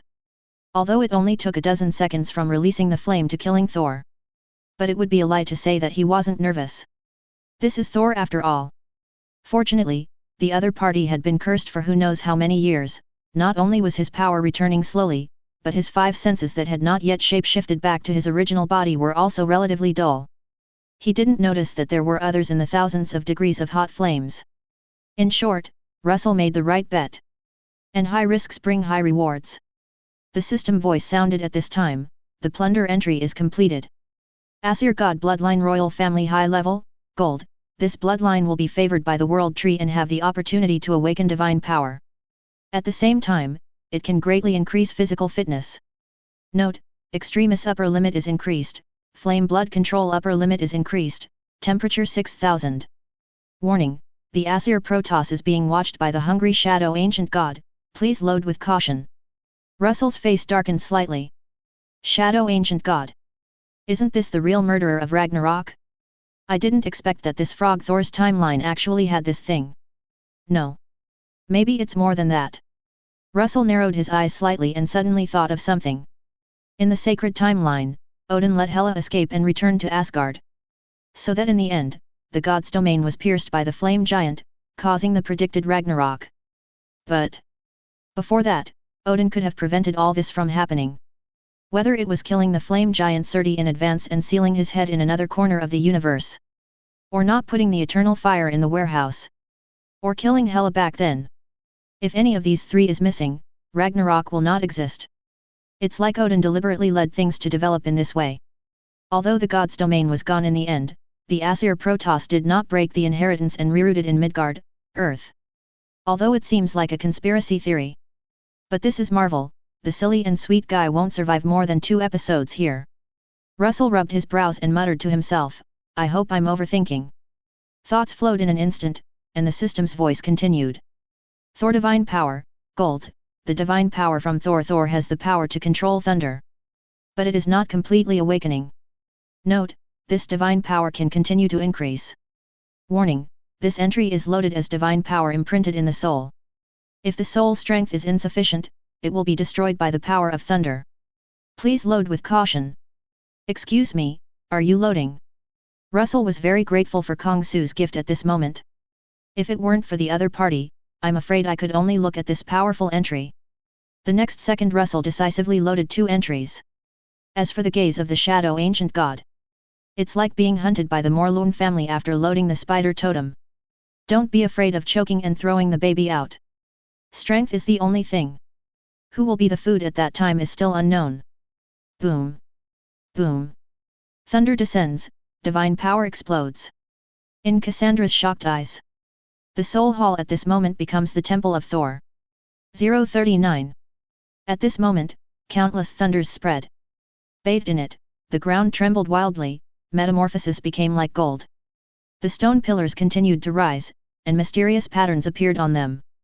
The dome was painted with magnificent thunder and lightning paintings, and purple lightning shuttled through it like a dragon, and sometimes burst into dazzling lightning. Russell stood up from the throne. The bright lightning kept jumping and gathering into pieces of silver armor, which were constantly superimposed, combined, and fell on the body to form a majestic divine armor. As he stepped forward, the lightning extended backwards and woven into a cloak, making a sound behind him. This is impossible. Cassandra's face finally lost its calmness, and she shouted in surprise, how can Thor exist in the void? You are deceiving me. She was responded by a dull thunder. Boom. The whole spiritual world was shaking, and a voice that seemed to carry the power of heaven sounded. I am Thor Russell. Destroy the evil spirits. As if the words were spoken, they were followed by the law. A purple lightning as thick as a bucket fell from the dome and struck Cassandra. Boom. A melting pit appeared on the golden ground. Cassandra's figure reappeared more than 10 meters away. At this moment, her face was very ugly. The spiritual world is not a false place, all the manifested power here is real. Definitely, the premise is that you have it. And now, the other party undoubtedly really has the power of Thor. If he hadn't dodged just now, he would have been injured in one blow. Even because it is a spiritual body, it is completely impossible to ignore the damage to the body like in the real world. She fell into the trap. Cassandra was about to leave the spiritual world without hesitation. She didn't want to deal with a being with divine power here. However, just when she wanted to withdraw, the walls, dome, and ground of the temple were all spread with thunder. Cassandra groaned and was bounced back directly. Failed to escape. Looking at Cassandra with an unbelievable look, Russell sneered, "Do you think I can come in and go out as you please? I finally tricked you in, how could I let you leave?" At this moment, the power of the Spirit Hall entry was activated to the extreme, and began to suppress Cassandra's spiritual power crazily. At the same time, his own spiritual power was amplified. Cassandra clearly perceived that she was being weakened, and her face suddenly changed. Without hesitation, she grabbed Russell fiercely. Telekinesis power. She wanted to directly crush the opponent's spiritual core. At this time, a heart-pounding explosion sounded. Thor's armor burst out with fine thunder. At a glance, not to mention crushing the spiritual core, even Thor's armor was not damaged. At this time, Russell's cold voice sounded again, "If it was yesterday, you still had a chance. But now it's too late." With the thought, dense thunder fell from the dome. Cassandra stretched out her hands without hesitation, and a transparent spherical barrier immediately wrapped around her. However, although the mental barrier resisted the bombardment of lightning, her face became paler with each lightning strike. There was even a faint crack on her body that spread from top to bottom. Her mental body had not healed in the first place, and it was about to split again. Until the end, she even screamed in pain. The mental barrier was instantly shattered, and the cracked Cassandra did not last 2 seconds in the thunderstorm and was directly annihilated. Russell sighed when he saw this. "I didn't expect that the enemy who was almost unbeatable before would be solved so easily. For a moment, I felt fake." "It's really fake," a cold and creepy voice suddenly came from behind.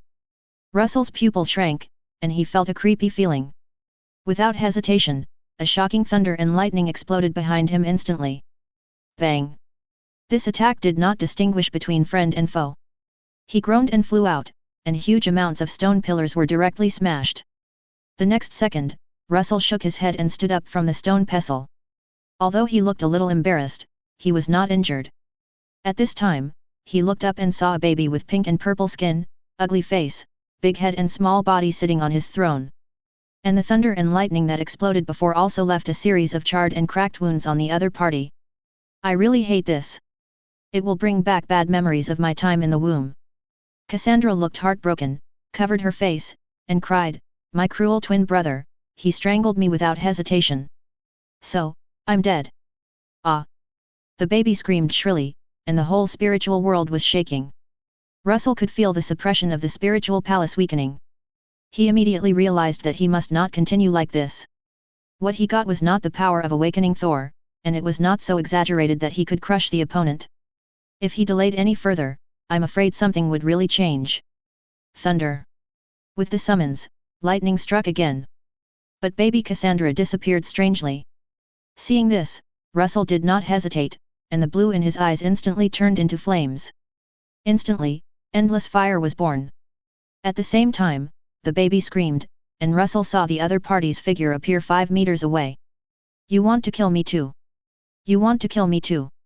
As the roar sounded, the telekinesis ability broke out, and the surrounding flames were immediately repelled. But at this time, the thunder fell again. The scattered telekinesis ability was completely unable to resist, and a large amount of lightning hit the opponent. The piercing scream sounded again. But Russell was not surprised, but his scalp was numb. A very terrifying scene appeared. The baby's broken body began to split. 1, 2, a dozen, hundreds. The densely packed ugly babies who looked like dead children rushed towards him like a tide. "What the hell is ability?" Russell rarely swore, took a deep breath and roared. In an instant, the visible sound wave burst out, covering all the terrible babies in front. The latter suddenly became stiff and solidified in place. At the same time, the flames in Russell's pupils dissipated and turned into rolling thunder. The dome of the mind hall suddenly split to both sides, revealing the scene outside. It was an extremely thick, dark cloud layer, rotating like a vortex, with lightning flashing inside, as if something terrible was brewing. This was Russell's trump card for Cassandra from the beginning. I thought it was not necessary. But now. Boom. Following Thor's order. A lightning column that seemed to penetrate the sky and earth and carried a terrifying destructive aura shot down from the center of the vortex, instantly submerging everything below. 040. There are gods in this world. Then there must be divine punishment. The devastating lightning drowned all the horrible babies that split out. They screamed shrilly, carbonized in the sea of thunder, and then shattered completely. Did they win? No. There was no sound of the system plundering entries. Russell turned around suddenly and saw an almost transparent shadow appearing at the place where Cassandra split for the first time. That's not fake. Russell suddenly understood. The moment Cassandra entered the spiritual world, she was split. She never healed. And when she discovered Thor's power in the spiritual palace, she knew she had lost. So, the Cassandra in the spiritual barrier at the beginning was real. The Cassandra in the baby state later was also real. Everything she had was for the moment when she opened the holy place. She wanted to escape half of her spiritual body. Because she was definitely not her opponent here. Russell snorted coldly, looking at the dissipated phantom without any fear in his eyes. You only have half of your strength left, so what if you return to reality? I won this game. Real world. The elderly Loki was still lying on the ground. Looking at the crazy woman inserting her hand into Loki's brain, he tried hard to stand up. Most of the Lokis in the void are scumbags. It's not easy to meet someone with a good nature. He doesn't want the other person to die because of him. He gritted his teeth, and the green ability flashed in his palm. But just when he wanted to attack, he suddenly felt a very familiar pressure. Then in the next moment, he saw fine thunder emerging from Loki. Brother! He blurted out, his eyes full of shock. No mistake. That's Thor's power. President Loki, who was lying on the ground pretending to be dead, felt this breath at the same time and looked back involuntarily. Then he saw a scene that made his scalp tingle. That was the power of fear from the blood, erupting in the body of Loki who had been sentenced to death in his heart. The dazzling thunder drowned the bald woman in the blink of an eye. The latter screamed, and her charred body seemed to be pulled back by an invisible hand and fell on the edge of the rooftop. It seemed that more than 10 minutes had passed in the spiritual world, but in reality it was only a second. President Loki was almost scared to death, and trembled all over and said, Thor, you are Thor. Oh no. No, elder brother, I was wrong. He knelt down again without hesitation. You know me, I was just scared just now, and I definitely didn't think of betraying you. This time, a green light flashed, and Russell showed his appearance. He glanced at the trembling Loki, frightening him so much that he almost fainted, and then looked at the charred body and said, It's useless, Cassandra. There is no difference between reality and mind, you lose. Although there is no suppression of the mind palace, for the power of the mind, half and complete are not as simple as half and less. Hee hee, ha ha ha. The charred corpse kept shedding its skin, revealing the flesh and blood that kept growing underneath. Cassandra slowly raised her head, and smiled distortedly on her face as terrifying as Red Skull. I definitely know that I can't kill you with half of my power. But, this is the void, baby. I'm not alone. As she spoke, her new eyeballs suddenly lost their pupils, leaving only the whites of her eyes, as if communicating something. Old Loki seemed to sense something, and he turned his head suddenly and saw that the horizon had turned black at some point, with scarlet lightning wandering in it. Elliot! He said with a gloomy face. President Loki was about to cry. He wanted to escape, but he didn't dare at all. In his eyes, Russell was Thor, even more terrifying than this monster. Cassandra had stood up by then tilted her head and grabbed to the left. Suddenly a green light appeared, and the old Loki was strangled by the neck. She smiled grimly, recovered quickly, but a mere phantom magic wants to. A blood blade like magma condensed passed by in an instant and cut off her arm. Do you think I don't exist? Russell's eyes turned blue as he saved old Loki. The gloomy sky suddenly became darker, and a thunder as thick as a bucket fell. Cassandra's body was pulled away like a puppet, suspended in the air, and the thunder struck in the air. Russell had no intention of fighting, and took the sling ring to create a portal to take old Loki away. However, the golden spark just appeared and disappeared instantly. The portal spell was destroyed. At this time, Cassandra's crazy laughter sounded, and she raised her other hand. The sling ring inlaid with reality gem on it was shining red. It's a pity, my sling ring is high level, it can close your door. Russell looked at Elrios in the distance, who was faster than usual and would definitely arrive in less than 10 seconds, and took a deep breath. He knew that if he didn't deal with Cassandra, even if he could escape, the old Loki would definitely die. Russell's eyes became determined, and he said coldly, since you don't leave after giving you a chance, then 3 seconds, kill you. Cassandra was not afraid at all, and smiled viciously, you are so confident, but it's a pity, why should I fight you to death? All I have to do is interfere. As long as the monster arrives, you lose. Russell stopped talking nonsense, Thor's divine power burst out, and the storm armor gathered on his body as if time was going backwards. Then the whole building trembled suddenly, and his body was wrapped in lightning and turned into a residual shadow and shot towards Cassandra. Cassandra had no intention of fighting back. Using telekinesis ability, she moved her body quickly, and moved to the right before the opponent hit her, dodging easily. Can you get away? Russell had no intention of hitting the opponent directly, nor did he want to use the siren's sound wave flight ability to change direction. He had only one goal. Get close. Boom. At the moment of passing by, a hot red flame burst out from his body.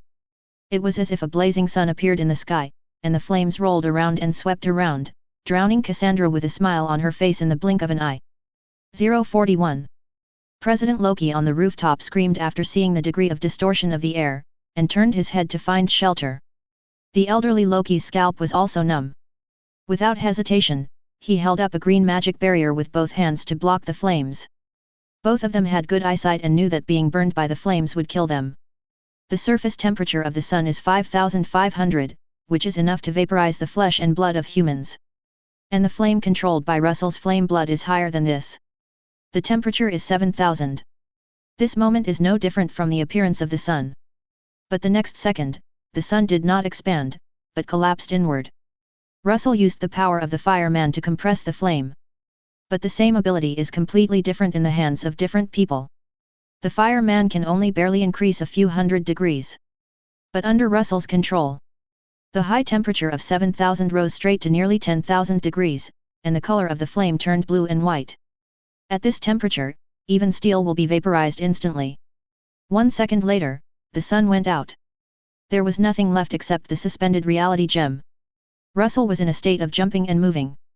At the moment, the magic cobweb ejected and pulled his body back to the rooftop.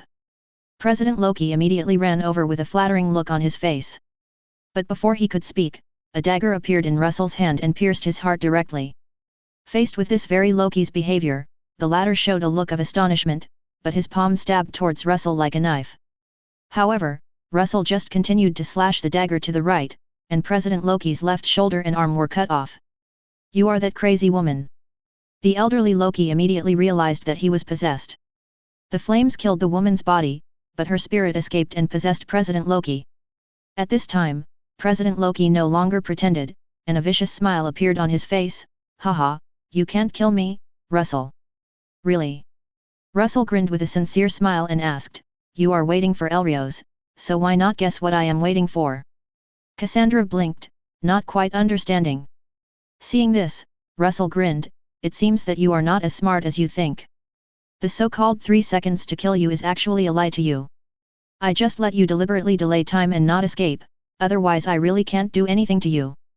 Cassandra suddenly thought of something and screamed, impossible, I'm not dead yet.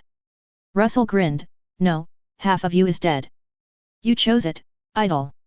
Entry loading completed. X ability psychic power defective, purple gold, powerful mental power, can be controlled at will, and has the power of telekinesis. Can mentally leave the body, possess, split, and repair cells. Weakness erasure, strip away Cassandra's madness. Instantly, the power of the mind burst out and swept away, tightly wrapping Loki's brain. Russell's method is very simple.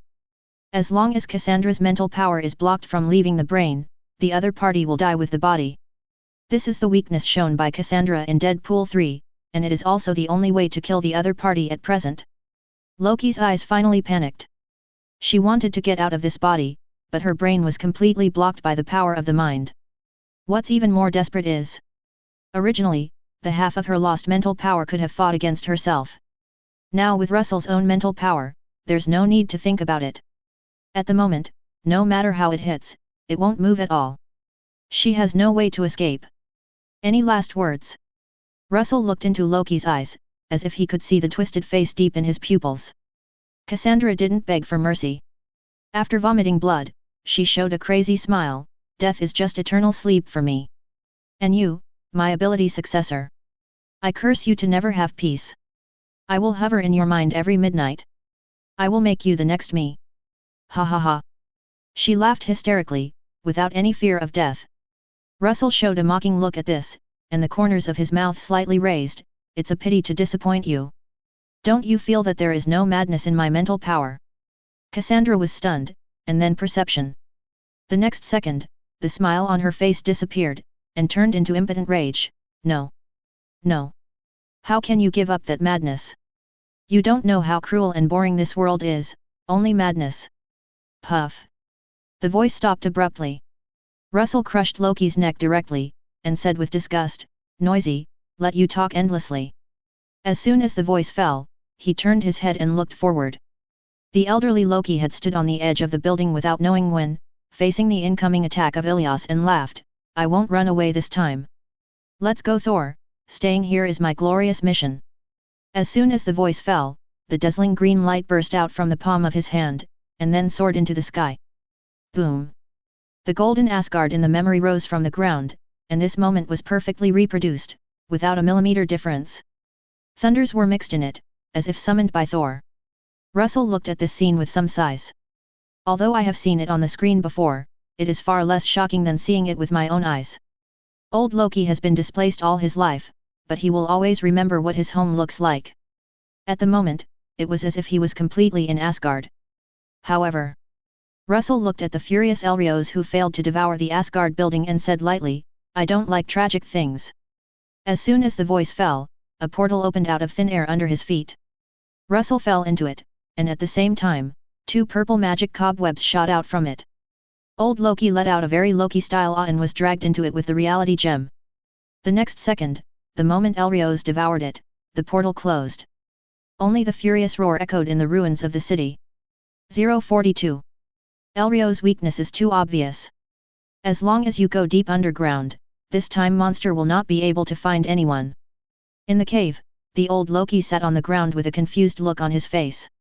He was ready to die and welcome the glory, but he shouted excitedly for a long time, and nothing happened in the end.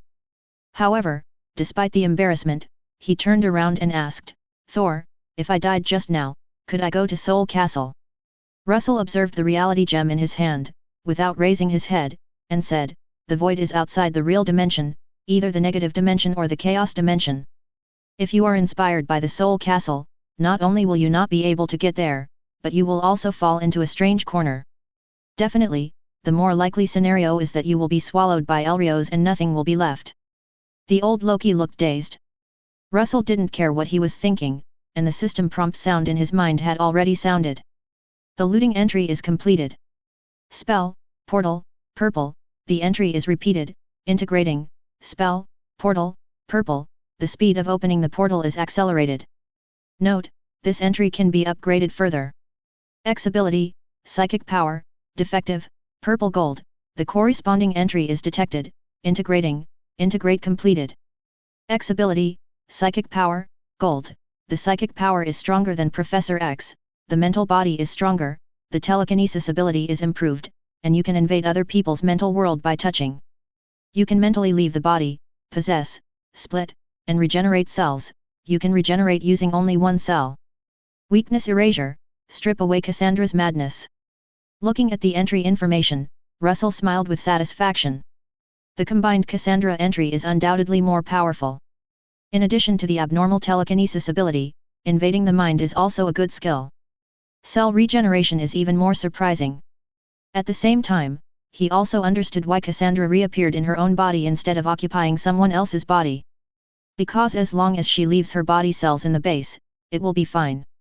This is undoubtedly a super life-saving trump card. Once she fails and dies, her spirit will leave her body, and then she can be perfectly reborn using the cells hidden in advance. If Cassandra hadn't been arrogant and wanted to delay until Elrios arrived, he really wouldn't have had a chance to kill him completely. Definitely, this move is not invincible. For powerful magicians and spiritual masters, it is possible to harm the spirit body. Russell is not greedy. Nothing is perfect, this ability is already very abnormal. And here, the plundering entry is not over yet. Magic ability high level, purple, Cassandra has a very high ability for arcane, spells, or witchcraft. Note, this entry ability can be superimposed with the knowledge curse ability. After loading, your mysterious side ability is further improved. There are still surprises? Russell almost laughed. I didn't expect this bald old woman to reveal so many good things. This entry is a complete surprise. In addition, the knowledge curse can be stacked. In the future, he may have the opportunity to go to Camartage to be a sorcerer supreme. At the same time, he was a little relieved. This mutant only learned the teleportation of Doctor Strange. Otherwise, even if he got Thor's power and the Mind Palace, he might not be able to kill the other party. After loading the entry, Russell looked at the reality gem in his hand. Magic knowledge is not enough. He doesn't know whether this thing can be used directly by embedding it in the sling ring, or whether it requires a special rune ritual to make it into a sling ring that can travel through dimensions. Russell doesn't plan to try it.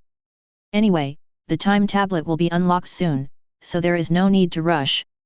As for using the power of this infinite gems, Russell had no such intention. Reality gem alter reality requires a price, and it is proportional to the degree of modification. Thanos can ignore the price, firstly relying on the space gem to provide ability, and secondly the infinity gauntlet to transform and carry. He doesn't have those things. This gem will be kept in his hand for collection, maybe it will be useful in the future. At this time, Russell turned his attention to old Loki. The old Loki suddenly felt a little uncomfortable when he saw it like this. He was still a little afraid of Thor, even if the other party was just a variant, even if he missed Thor. Russell didn't explain this misunderstanding, otherwise he would have to explain where Thor's power came from. Anyway, Loki has been pretending to be Thor for several days, so he doesn't need Thor. But before he could speak, old Loki took the initiative to give him the illusion magic. This included the complete spell structure, difficulties, practice experience, etc., all of which were explained in detail. Russell has a strong mental ability, and he can remember everything without recording it, without any error. After more than 10 hours, he showed a look of emotion. It is really unfair for this magic to be in the hands of Loki. If it can be practiced to the extreme, it may be no problem to be called the #1 magician in the 9 realms. In addition to the illusion created by Loki in the movie, phantom magic can also control shadows, phantom teleportation, mental phantom fraud, and phantom disguise. Even the old Loki only worked hard on creating illusions, which is quite powerful. And phantom magic has an even more terrifying power. It is also the origin of the name of this spell. Phantom power. When practiced to the extreme, it can turn phantoms into reality. Transform the world Snake Yemengard with powerful magic power. Judging from the performance of phantom magic records, it may reach the level of Godfather and easily devour the planet. Even after being activated with more powerful power, it can be even stronger. Russell can only say that it is worthy of the highest level of magic in Asgard, and Queen Frigga really treats Loki as her own son. Definitely, it is very difficult to practice powerful spells. Old Loki said, most Loki can't even learn the simplest elementary level. Those who have entered the door are unwilling to continue learning because it is too difficult. Even I have studied for a lifetime to reach the previous level. Thor, although I don't know why you suddenly want to learn this spell, my suggestion is to just play with it, otherwise it will waste too much time. In fact, he still said it more tactfully. Just like most Loki are trash, most Thor are magic idiots. This Thor should have got the elementary level phantom magic from a certain Loki by chance and learned it, thinking it was very simple, so he wanted to learn the advanced ones later. But he didn't think that the Thor in front of him could learn it. Then, the next day he showed a surprised look, and sighed in his heart that this Thor still had some magic ability. He can already phantom invisibility. The 5th day. Old Loki breaks his prejudice. It turns out that Thor still has magical abilities. He can already control his shadow. Day 10. Old Loki frowns, thinking something is wrong. The other party can already create some small illusions. Day 16. Old Loki is shocked, thinking his prejudice is totally wrong. This Thor can already teleport. But it took him 70 years to do it. This is incredible. Day 25. Old Loki falls into self-doubt, and keeps saying impossible, absolutely impossible. He seems to be greatly stimulated. 043. 25 days. Only 25 days. The opponent's phantom magic has gone from entry level to proficient control of shadows, instant phantom teleportation, and finally even able to create a large-scale illusion that is more perfect than his own. At this moment, old Loki felt that Cassandra must still be controlling him, otherwise how could he see such a completely beyond cognition? Fake. It must be fake. Ha ha ha ha. It's true, Loki, you have to accept the reality. Russell patted old Loki's shoulder to comfort him, and said very sincerely, I just have better magic ability. You are so good at comforting people. Old Loki almost couldn't breathe and died directly. If you are just better, then what am I? Over 2,600 years old is considered to be living like a dog. This is too depressing. Russell blinked his eyes and stopped provoking the old man. In fact, if he pursued speed completely and didn't care about proficiency, he could be faster. With two superb magic abilities superimposed, he felt that he was probably not much weaker than the normal version of Strange. But even so, he still encountered a bottleneck. If the difficulty of creating an illusion in the front is 10, then the difficulty of turning the illusion into reality in the back is 1000. There is too much difference. Moreover, he has too little knowledge of spells and can't learn from them at all. This also makes it more difficult. There is no point in continuing to practice hard. He needs more magical knowledge and understanding of the mysterious side. Russell fell into thinking. The time tablet has been cracked. Maybe his first stop should be Camartage? After thinking about it, he still rejected this idea. He must go, but his primary goal is better. In the next few days, Russell took the little wolf girl to the Moss Plain. Loki here is a waste, it is safer. As for living materials, there is no need to worry at all, he will bring them back from the timeline. The only pity is that when he found the enemy base the day after killing Cassandra, it was empty, even Ant-Man's battlesuit was gone. I don't know what happened. It can only be said that the Red Devil is lucky, otherwise one of Russell's targets would be him. After all, teleportation is so useful. After making all preparations, Russell started his first time walk. Time and space coordinates. 2017, 09/26. Asgard. In a corner of Asgard, an orange light door appeared out of thin air, and Russell walked out of it. Then a green light flashed on his body, turning into an ordinary Asgard man. After doing it, he waited quietly. After more than 10 minutes, he picked up the time tablet and looked at it. The timeline was stable, and there was no time branch. The Doomsday line is really a good place. After Russell muttered, his body became invisible. He didn't remember what day Ragnarok was, after all, it was not clearly stated in the movie, but old Loki remembered. At the moment, Asgard was destroyed by Flame Giant and there were only 5 hours left. So he came to pick up the spoils. Hela's divine power and Flame Giant's eternal fire were both good things. But he didn't plan to fight head-on. Hela became very powerful and immortal in this land. Surt's Doomsday State, which could destroy the entire Asgard with one sword, didn't look like someone who could be easily messed with. So, secretly picking up the spoils was the best way. He remembered that after he just crossed over, Iron Man died because of him, and then he looted the Curse of Knowledge item. So he boldly guessed that as long as the participating characters died, the system looting should be triggered. In the following time, Russell did not go to the treasury to steal things, fearing that it would change the plot and cause the Doomsday not to be triggered. He hid at the top of Asgard and waited quietly for the event to end. Soon he saw a blockbuster with his own eyes. First, Thor and Valkyrie Banner came back by spaceship. Then he was beaten into one eye by Hela, and then awakening, a big battle, Hulk transformed, and Loki saved the scene. Until Surtur woke up from the eternal fire and turned into a 1,000-meter-high messenger of doom, and the giant sword was about to pierce Asgard. At this moment, Russell, who had been hiding, moved. Both hands made a pistol gesture, one aimed at Flame Giant and the other at Hela. Byubiu Russell was excited and controlled 2 micro-blood arrows to shoot out. The first arrow hit the thigh of Flame Giant, but it couldn't even break the shell, leaving a small black dot mark. At the same time, Flame Giant didn't react. But the second arrow was unexpected. Just when it was about to hit Hela's head, the latter suddenly tilted her head to avoid it, and then looked over. Damn little bug! Hela cursed angrily, but ignored it. Because Flame Giant's sword had already stabbed down. Go to hell!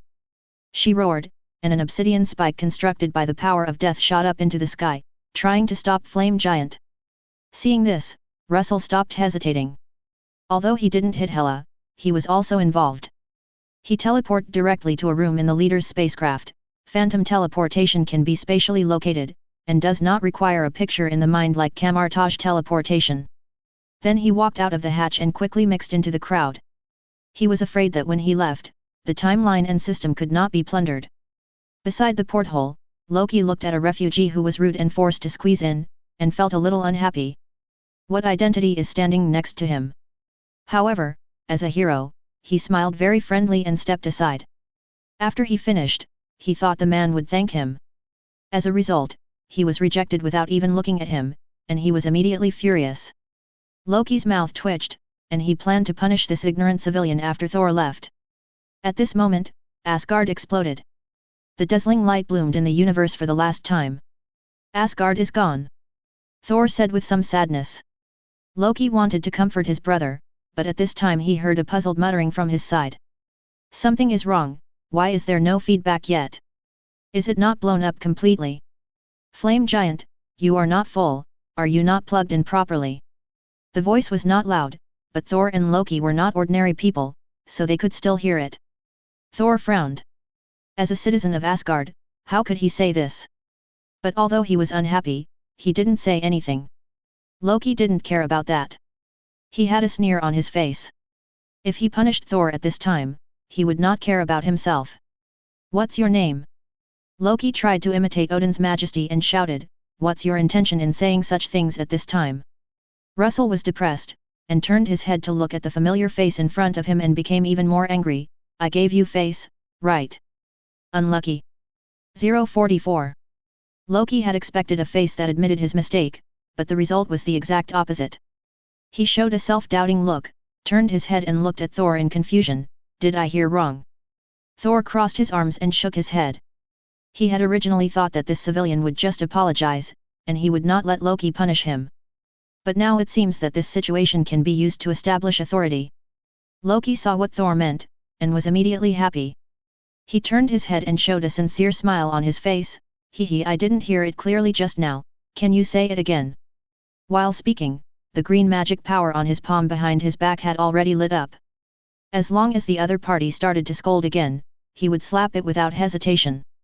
Russell tilted his head and suddenly said, in fact, maybe I was saving you. Why don't you scold me again? Loki was stunned for a moment and then reacted. What do you mean by saving my life? What is this? Why can't I understand it at all? Russell saw the confusion in Loki's eyes and suddenly smiled. Don't you understand? It doesn't matter. Now you understand. Go. He raised his arm and slapped Loki. Loki screamed and slapped the glass of the porthole. Yeah, it's still a familiar touch. Thor was shocked. Although Loki is a wimp, it's relatively speaking. But he couldn't even react and was slapped away. This is definitely not an Asgard civilian. Who are you? He was shocked and directly blocked the people around him behind him. Heimdall and Valkyrie also drew their swords, looking alert. Russell didn't answer, but his mouth corners were slightly raised, revealing a strange smile. Friendly reminder, never accept the eyes given to you by a raccoon. See you next time. After the voice fell, he took a step back and sank into the orange portal that suddenly appeared, leaving the Hulk who jumped over empty. The cabin fell into silence, and this weird scene made everyone look at each other in bewilderment. Until several seconds later, Thor suddenly said, I hate raccoons the most, how can I accept their eyes? Ridiculous. The crisis was resolved, and he returned to the Thor whose brain was all muscle, and his eyes, his single eye was full of wisdom. Heimdall sighed slightly. He was sure that Thor didn't even know what a raccoon was. At this time, an angry voice sounded, and Loki pulled himself off the strengthening glass and turned back angrily. He hated the feeling that his body was completely out of his control. However, when he looked up, he found that the man had disappeared without a trace, as if he had never appeared. Loki couldn't help but cover his right face and almost cried. Where are the people? Was he beaten in vain? Void land. Russell walked out of the portal. The spaceship was just a simple attempt for him to see whether these people who were supposed to die would come to the void or continue to develop according to the timeline. At the moment he was thinking about the reasons for the failure of this operation. Asgard exploded, Flame Giant and Hela died, and I participated in it but didn't get any entries. Obviously, my previous guess that participating in it can get entries was wrong. Russell carefully recalled the scene after he just crossed over. I smashed Killian to death, and Killian killed Iron Man before he died. I killed the former, so the entry can be obtained naturally, no need to think about it. The main problem is Iron Man. I didn't kill him, but I got the entry. Russell thought, so, is it participation? I played a very key role in the death of Iron Man. Without me, Tony Stark would not die. But even if I didn't exist in Ragnarok, Hela and Flame Giant would die. Russell thought about it and felt that the truth might be like this. Otherwise, as long as he played a supporting role in some major events, he might be invincible. For example, the Battle of Titan Star in Avengers Alliance 3 and the final group battle of Avengers Alliance 4, the number of deaths was too high. If I follow the original guess, I can get the entries of Strange, Spider-Man, Thanos, Quill, Spider-Woman, the Black Order and others by just throwing a skill. What's more terrifying is that I can brush it repeatedly. Sure enough, I can't get stuck with a bug. Russell sighed, not feeling too sorry, he just thought too simply before. But since I can't participate simply, I should think about how to do it myself. I definitely can't participate in the last moments of the Ragnarok timeline. Hela didn't die in Asgard, and the Flame Giant was rubbish if he didn't get the Eternal Fire. So if you want the entry, you have to push the time forward. But this will bring new problems. The range of the Doomsday time point will not be very large, and leaving it will trigger a time branch. Trigger a time branch? Russell's spirituality trembled suddenly, and he suddenly thought of something very critical, but he had never noticed it before. When he just crossed over, TVA didn't come immediately. Instead, these people came to capture him after Iron Man died. In other words, it is very likely that as long as he does not change the fate of some people, the time branch will not be triggered at all. At the same time, he thought of another thing. Why can't Kong, the survivor, find him? The machine that the other party showed at the end of Loki can foresee anything.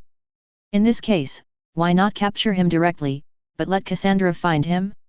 Even when he entered the void at the beginning, the TVA soldiers should have followed him. Russell narrowed his eyes slightly, thinking. So it is very likely that he, a time traveler, is a special existence for the timeline, so the threshold for triggering the time branch is also different. No matter, you will know if you try it.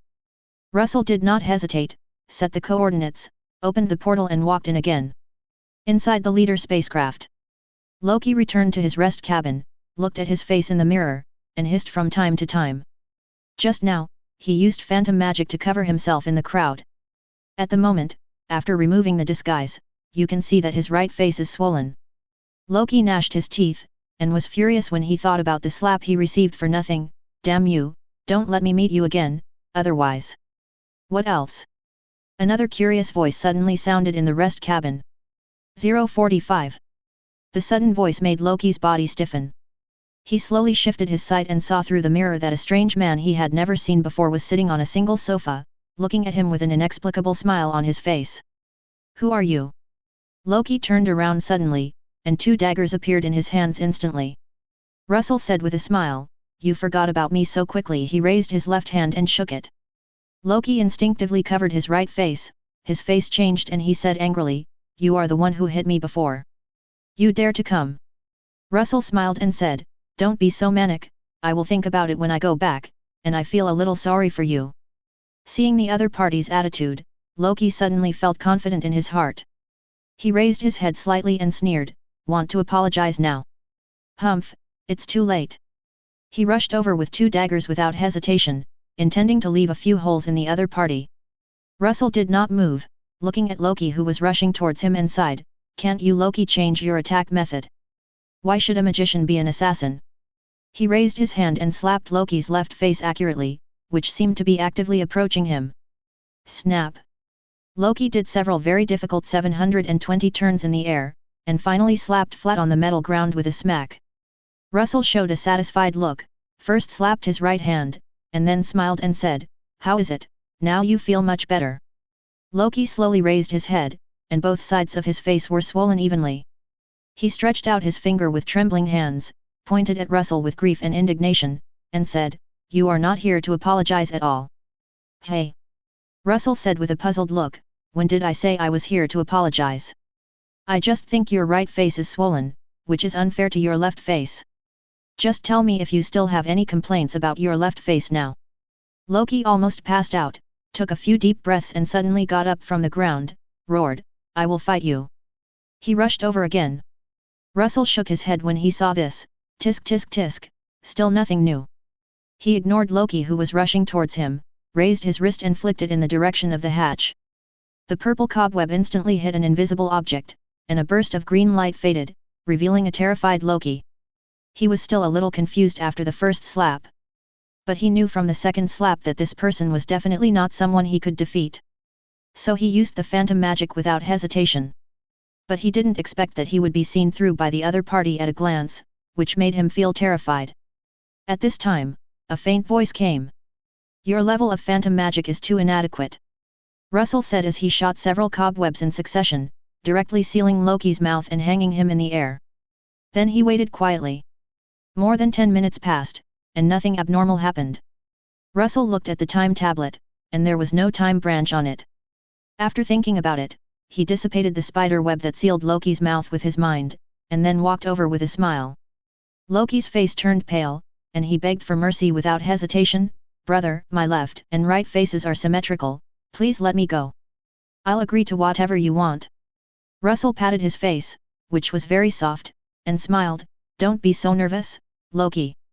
I said I'm here to save you. I'm here to save you. You mean to slap me in the face twice, so that even my brother can't recognize me? Hulk didn't hit me like this."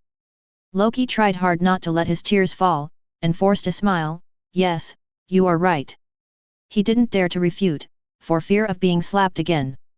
Seeing the other party's miserable appearance, Russell stopped making fun of him and said seriously, "If I say you will die soon, do you believe it?" Loki was frightened by this serious tone and instinctively retorted, "Hela is dead, I have no enemies." Russell raised his eyebrows, "Are you sure? I remember someone worked on Holy Place No. 2. Loki's face changed, and he was a little panicked, "You mean Thanos?" Russell glanced at the unresponsive time tablet and continued, "Odin is dead, the Sorcerer Supreme on Earth is dead, and now no one can stop him from getting the infinite gems. Holy Place No. 2 will block this spaceship in a few hours, and then he will slaughter all of you in this spaceship, and you will be strangled to death by him, and die with your eyes open." Listening to these plain words, Loki couldn't help shivering, as if he had seen that scene. And this sounded reasonable. He was already scared.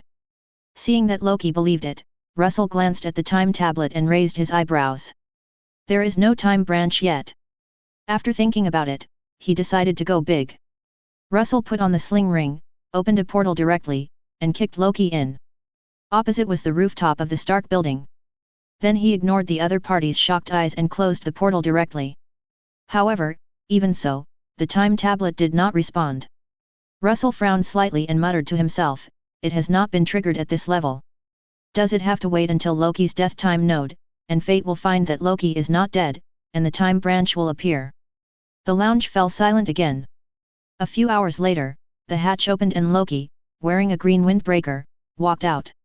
In the main control room, Thor heard the sound of the hatch opening, looked back, and smiled, "You are here, brother, does your face still hurt?"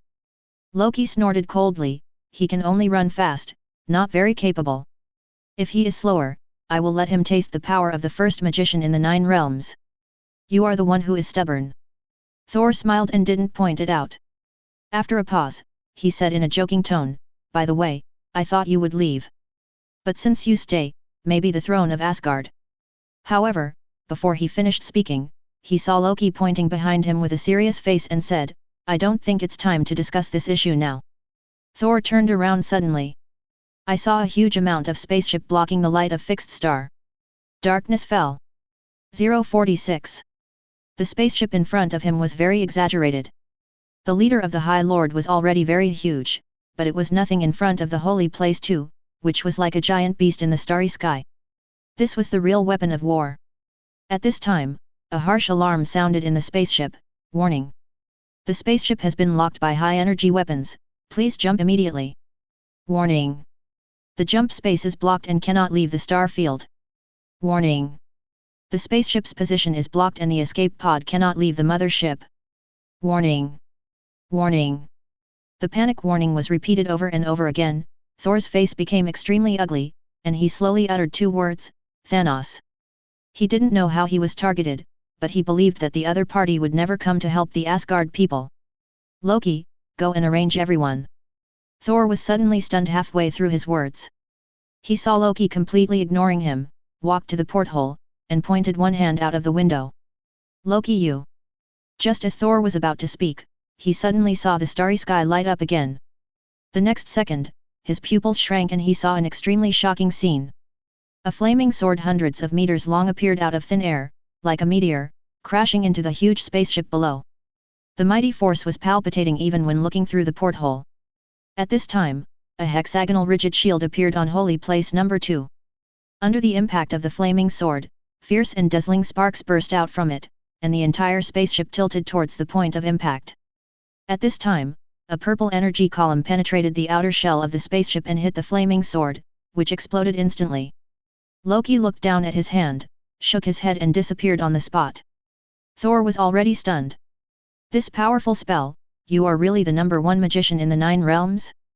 Just looking at the disappearing Loki, he suddenly thought of something and was immediately furious. Running away when you can't beat him.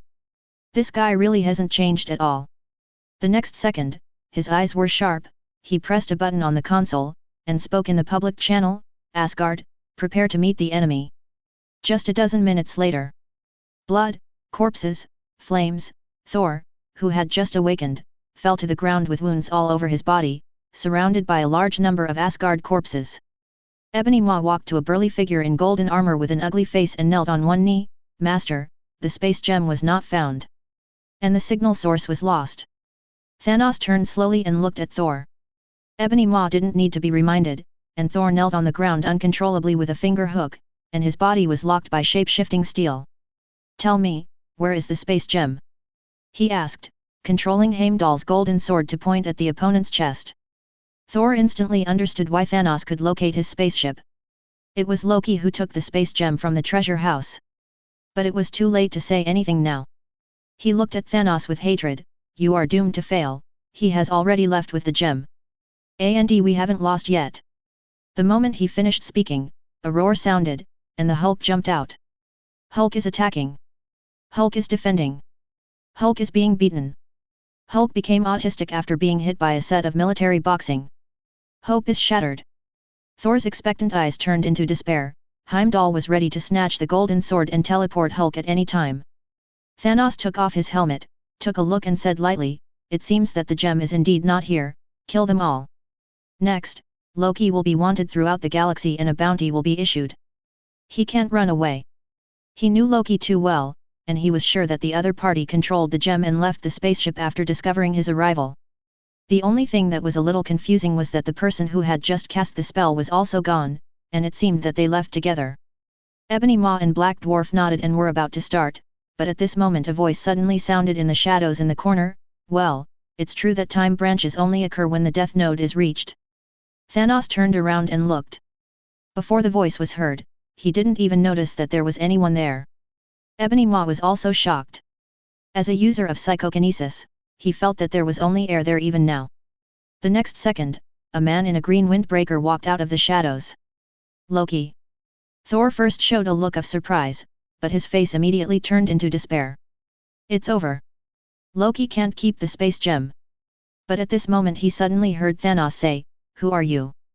Thor was stunned, and then saw Loki laughing, you still understand Loki, but you really misjudged him this time. Forget it, I'm in a hurry, and I estimate that they will be here in more than a minute, so I won't explain to you.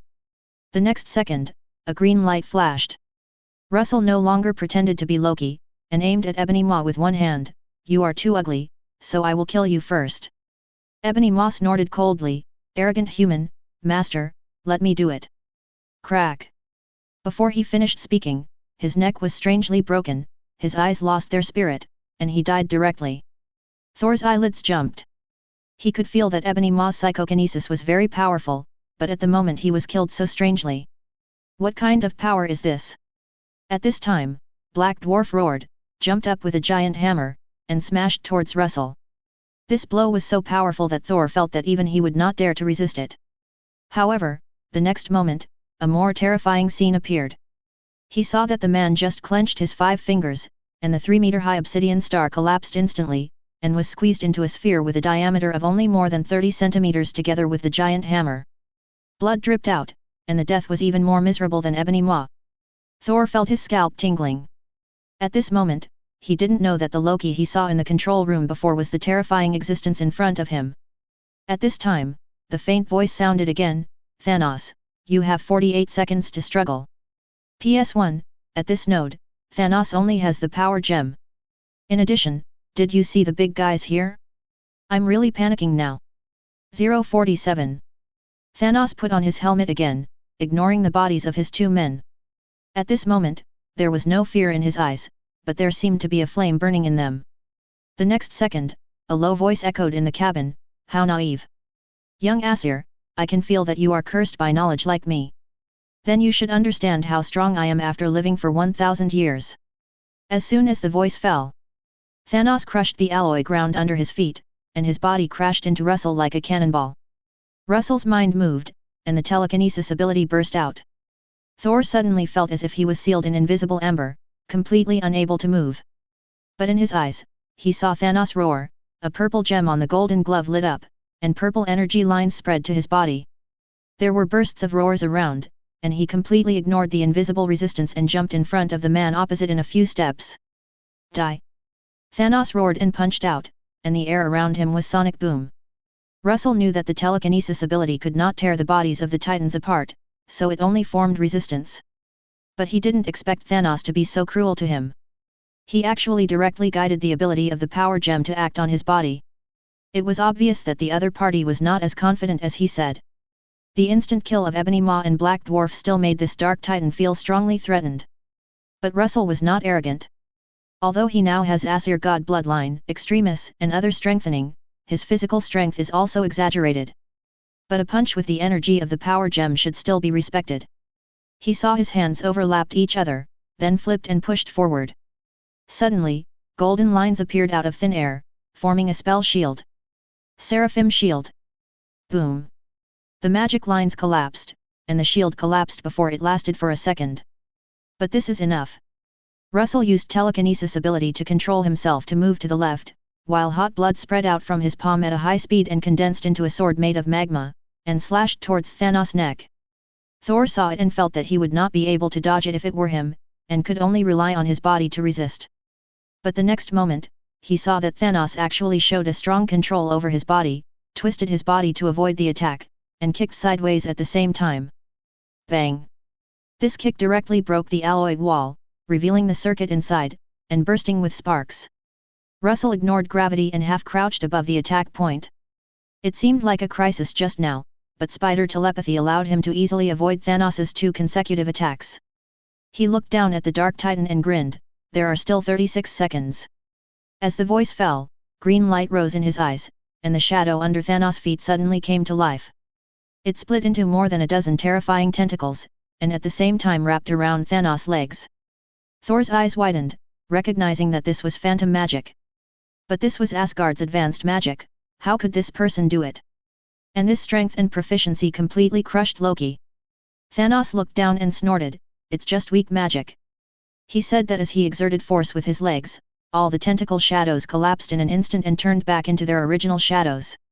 Russell didn't care at all when the magic was broken, but smiled. Then he extended 2 flaming swords with his hands and jumped down to cut. Thanos smiled grimly, a magician dares to fight me in close combat. He didn't dodge or avoid, and the purple light on the Infinity Gauntlet became stronger and blasted upwards. However, the next moment, his expression was completely frozen.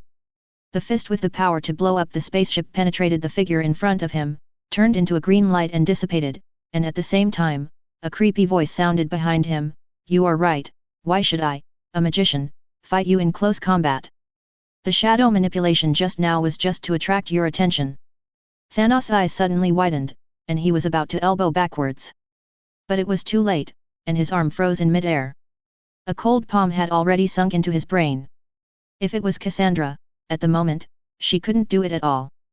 Because when touching Thanos' body, the palm would be corroded by the destructive energy of the power gem, and then spread throughout the body, and she couldn't continue. She could ignore physical damage, but she couldn't be immune to the energy of the power gem. But Russell was different. He could only rely on the transformation of the body by Aesir god bloodline to resist. He ignored the pain and pulled Thanos' consciousness into the spiritual world. Thor felt his scalp tingling when watching this scene, and he couldn't imagine what it would feel like to have that hand inserted into his brain. Then he saw another extremely shocking scene. Not even a second had passed, Thanos suddenly closed his eyes and collapsed directly to the ground. This made him feel like the horror stories about necromancers that Frigga, the Queen of Heaven, told him when he was a child, had become reality, and his scalp was numb. Russell lowered his head and looked at Thanos, who was already a living dead man. He had just killed the other party's consciousness in the spiritual world. What he didn't expect was that although this dark titan had no spiritual power, he was surprisingly powerful inside, and it took a lot of effort to kill him. However, a few minutes in the spiritual world was less than a second in reality. 15 seconds left. Thanos, you lose. Russell summoned the sword of Vishanti and pierced the other party's head. Then the ejection magic cobweb took the infinity gauntlet in his hand. At this time, he suddenly sensed something and took out the time tablet to open it. I saw that the time branch of at the moment was spreading at a very fast speed, and a red warning had appeared. Russell frowned. Was it because he killed Thanos, or because he took the time gem in the real universe? But now is not the time to care about this. 3 seconds later, Russell opened the space-time gate directly after hearing the prompt sound of successful plundering. Before leaving, he glanced at Thor and said, "For the sake of the Aesir, my suggestion is that you escape immediately. As for whether to listen or not, it is not your problem." As he said, he raised his hand and waved, and a portal to Kamar-Taj was opened. Then he entered the space-time gate without hesitation, and then closed it. Thor was confused. He couldn't understand at all, nor could he understand what this powerful existence who killed Thanos was doing at the moment. At this moment, he suddenly saw that the portal shining with golden sparks suddenly turned blue, and then a woman came over. "What a bright bald head!" Thor blurted out instinctively. The visitor glanced at the big fool, then looked at Thanos's body, and his face suddenly became worse. "What a big trouble!" The void. Russell looked at the closed space-time gate, feeling a little confused. At the last second when he left, he seemed to see the portal turn blue and a bald head appeared vaguely. It looked like Ancient One. But wasn't the old woman dead at this time?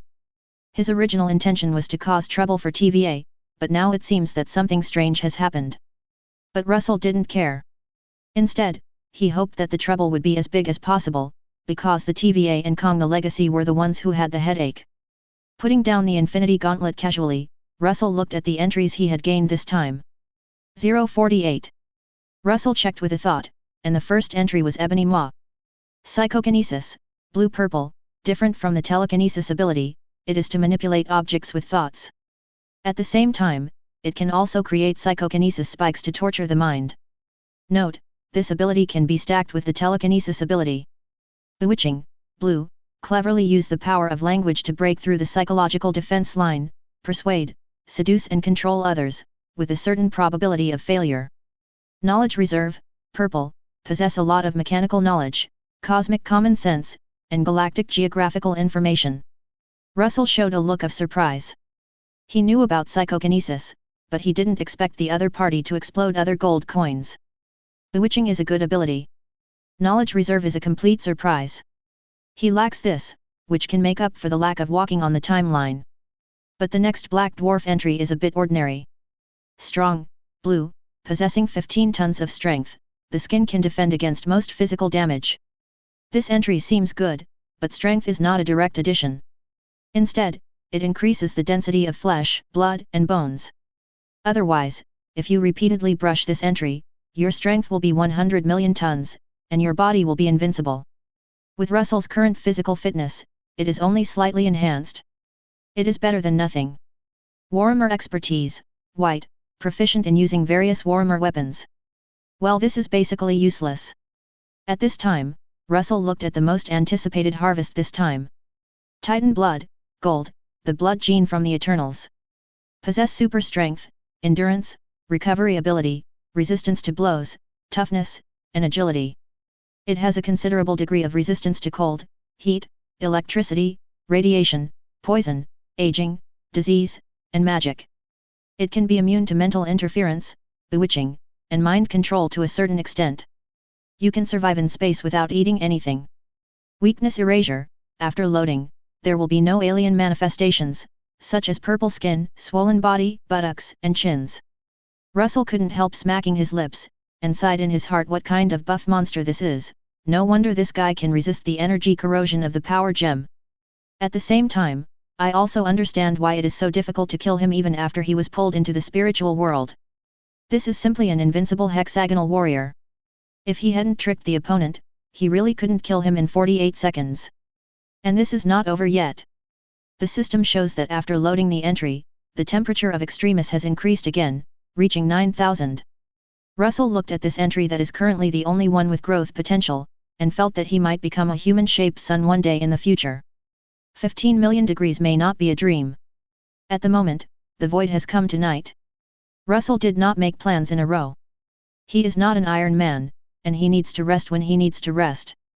Then he went directly to the timeline to get a big meal, and brought back the ice cola that the little wolf girl likes. After eating, it was time to have enough physical strength. It has been 24 hours since we last had a sparring match, it's time to exercise. The situation is the same as before. The little wolf girl was full of momentum at first, and her moves were fatal, attacking the weaknesses fiercely. A series of moves seemed to have left Russell with no chance to fight back. But as time went on, he began to lose strength. First, he was too weak to do it, then he was in a dilemma, and finally he was defeated and surrendered. Then came the second battle of the X-Men. The third battle of the X-Men.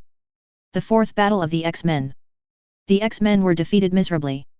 After more than 10 minutes, the little wolf girl recovered some of her strength and spirit, but she saw that Russell was still full of energy, and she felt a little sorry. She could clearly feel that Russell's strength was getting stronger and stronger, and she could no longer fight the whole battle and could not help him. 1v1 was no longer possible. And when she thought that if there was no Russell, she would not have the comfortable life she has now, and she would not have to face crises every day, or even enjoy the life, she felt even more guilty. Maybe I should find a teammate. Well, at least one that is worthy of him. A morning in the void. Russell bought some breakfast and returned to the timeline. It was still the Asgard Doomsday timeline. In view of the situation when he got the power gem before, he wanted to test the influence of infinite gems on the time branch.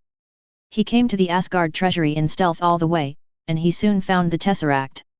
There was no defense, just picked up the gem very simply and roughly. The next second, the time tablet vibrated, and Russell opened it and found that the time branch really appeared, and the growth rate was very fast. It seems that infinite gems are very important to the timeline, and any change will trigger the time branch. With a sigh, Russell put away the Rubik's Cube without hesitation. Anyway, it has been triggered, it would be a waste not to take it, and there is Infinity Gauntlet. And it is not unusable, just count it as a trump card. Thinking of this, Russell sighed again. If he hadn't seen how the people left behind dealt with Kong Su, he might have already started designing TVA. But that kind of negative time energy is too terrifying. At present, he has no means to fight against it, so he can only continue to increase his strength and not fight against TVA. After thinking about it, Russell still plans to start with Hela in the next entry. One is Divine Power, which is a very powerful force. The other is that he remembers the Aesir Protoss Royal Bloodline entry, and there is a chance to awakening the Divine Calendar. The second entry is superimposed, and perhaps this probability will increase. After confirming the idea, Russell adjusted the time and space coordinates on the time tablet 3 days forward along the Ragnarok Doomsday time point. He didn't know the coast where Hela escaped from the seal and the specific time point, but he would definitely not go wrong if he followed the plot. And he could also get the preconditional entry of Flame Giant's non-Doomsday messenger form. So, next he can only suffer from old friends. Asgard. Timeline 2017,09,23. Deep in Asgard. There are melodious music floating here, a breeze with fragrance blowing, and the simulated sunshine is warm and the temperature is just right. The king of all gods, who looks old but very energetic, squinted his eyes at the moment and lay comfortably on his side on the couch. He opened his mouth from time to time, waiting for the fairy beside him to feed him grapes tribute from Vanaheim, and listened to the performance of the Asgard band. Until a man with a totem tattooed on his head ran up in panic. He knelt on one knee on the ground with a panicked look on his face. God! God King! Odin opened his eyes, and a trace of displeasure at being disturbed flashed in his eyes. But he still slowly sat up from the couch, trying to look serious, and said in a majestic voice, "Skulk, didn't I ask you to guard Bifrost? You left your post without permission, do you know your crime?" Skulk was sweating and said nervously, "Yes, there is an urgent report." Odin stood up suddenly. "Is Thor back?" After saying that, he knew something was wrong. Facing the gazes around him, he coughed dryly and reorganized his words, "My reckless eldest son is back." Skulk shook his head quickly. Odin felt much more relaxed immediately, sat back, and smiled. "In that case, you can go back if you have nothing else to do." In his opinion, there was nothing urgent other than this. Seeing his appearance, Skulk was so anxious that he quickly said, "It's not Thor, it's Loki." Odin stood up again suddenly, shocked. "What the hell?" Hearing this, the guards, nobles, and performers looked over again. Odin didn't care about other people's expressions this time, and asked again hurriedly, "You're not mistaken, it's Loki Odinson who's back." The people around him were confused. "What do you mean, besides Odinson, does Loki have any other son? And isn't he dead? The opera he arranged for him has been performed hundreds of times." Skulk smiled bitterly. "It is indeed the second prince. He suddenly appeared in the Bifrost and is coming here now. I ran here through another road." He knew the secret of Odin in front of him, and that was why he got the Asgardian position. Therefore, he was also very shocked by Loki's appearance. "Odin." Loki frowned, and didn't understand why. He thought Thor would come back, or even Odin would come back. But he never thought it would be Loki who came back. He is here, and the one who came is definitely fake. He just doesn't know why the other party pretended to be him. After thinking about it, he decided to command the Asgard guards to capture the other party. But it is definitely not possible to capture him directly. After all, except for Skulker, these people present did not know that the other party was fake. If one is not handled well, he might be exposed. The next second, Odin sat back again, looked at Skulker and smiled. "It seems that our god of trickery is very lucky to survive the disaster. Thor just made a mistake before. It just so happens that I miss my second son very much. You go and lead him, and tell him that I, Ashbite, will meet him in the temple." Skulk was a little confused, but he still ran down in a hurry as ordered. Odin looked at the people around him and smiled. "I will not accompany you from now on. Order the guards of the King of Gods, civilians and nobles to gather. I will meet Loki in the temple." Everyone bowed and left. Odin nodded and left quickly with the guards. A few minutes later, in the Golden Temple, hundreds of golden armored guards of the King of Gods stood on both sides. Civilians were a little further away from the throne, and nobles were closer. Odin sat on the throne, and everyone waited for Loki to come. On the Bifrost, Skulk's head was sweating again.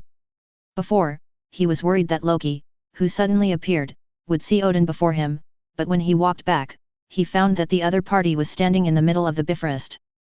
And he looked up at the direction of the waterfall on the edge of Asgard in the distance, motionless, as if he saw something. "It's still like this until now. Your Highness, the second prince, the God King summoned you." He couldn't help but urge again. Loki was naturally Russell in disguise. He has now become Loki to perfection, and even Odin can hardly tell them apart. The reason he didn't leave was because he really saw something. The World Tree. That was not a normal tree body, but colorful energy gathered into a dreamy huge branch, almost occupying the entire field of vision. Very spectacular. And this is only part of it. But Russell glanced at the useless Asgardian beside him. This guy was sweating and anxious, and obviously couldn't see the scene. "Can I see it?" "Why?" At this time, Russell suddenly saw a branch of the world tree hanging down like water, spreading towards himself. He instinctively raised his hand to block it, but found that the latter directly sank into his body. At the same time, the sound of the system suddenly sounded. Warning, alien energy invasion detected. This energy is a gift from the World Tree. Warning cancelled. Russell blinked. What is the gift from the World Tree? And he didn't feel any changes in his body. At this moment, he suddenly found that the World Tree in his eyes gradually dimmed, and then disappeared completely. It seemed to leave the current reality dimension. No, or it should be that the other party returned to the dimension where originally. Russell still didn't understand why this happened, and why it didn't happen when he came here at the Doomsday time point last time. After thinking about it, he gave up thinking, maybe he would have a chance to ask Odin later. Skulk was almost going crazy, and finally saw Loki turned around. What did you just say? Russell asked. He had just focused on the World Tree and didn't pay attention to what the other party said. Skulk quickly replied, Your Highness, the second prince, the God King is waiting for you in the temple. Russell raised his eyebrows, then what are you waiting for? Yes. Yes, yes.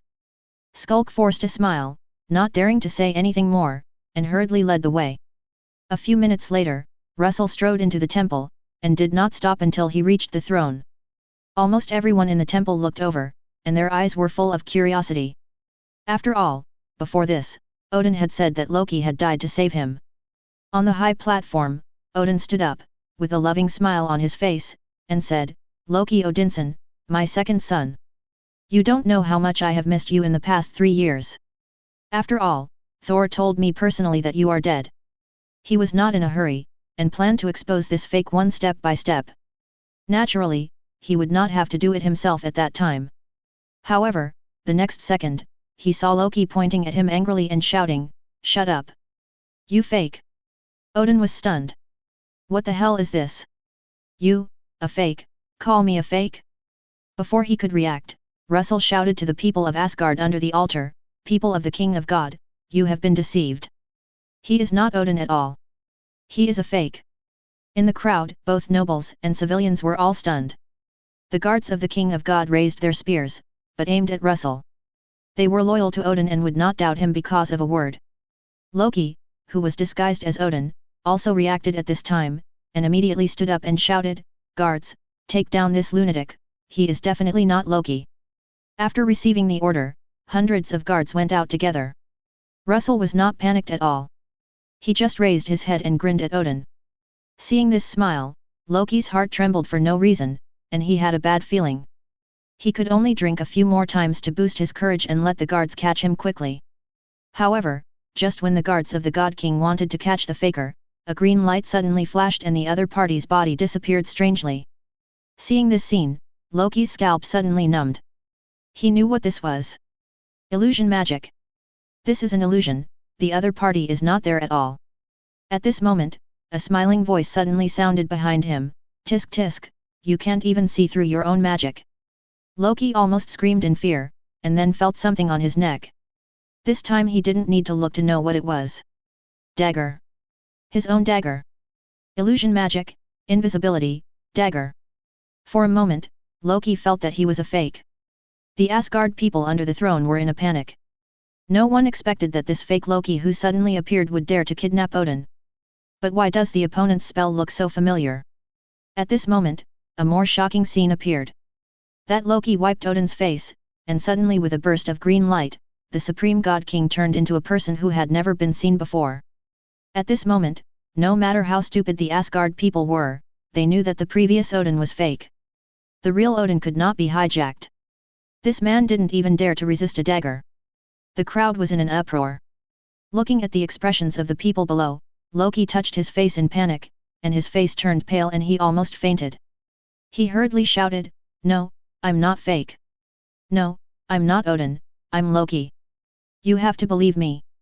Russell snapped, and Tianfen slapped him skillfully, Your name is Loki, then who am I? You despicable fake. 049. The 3-year deadline has come.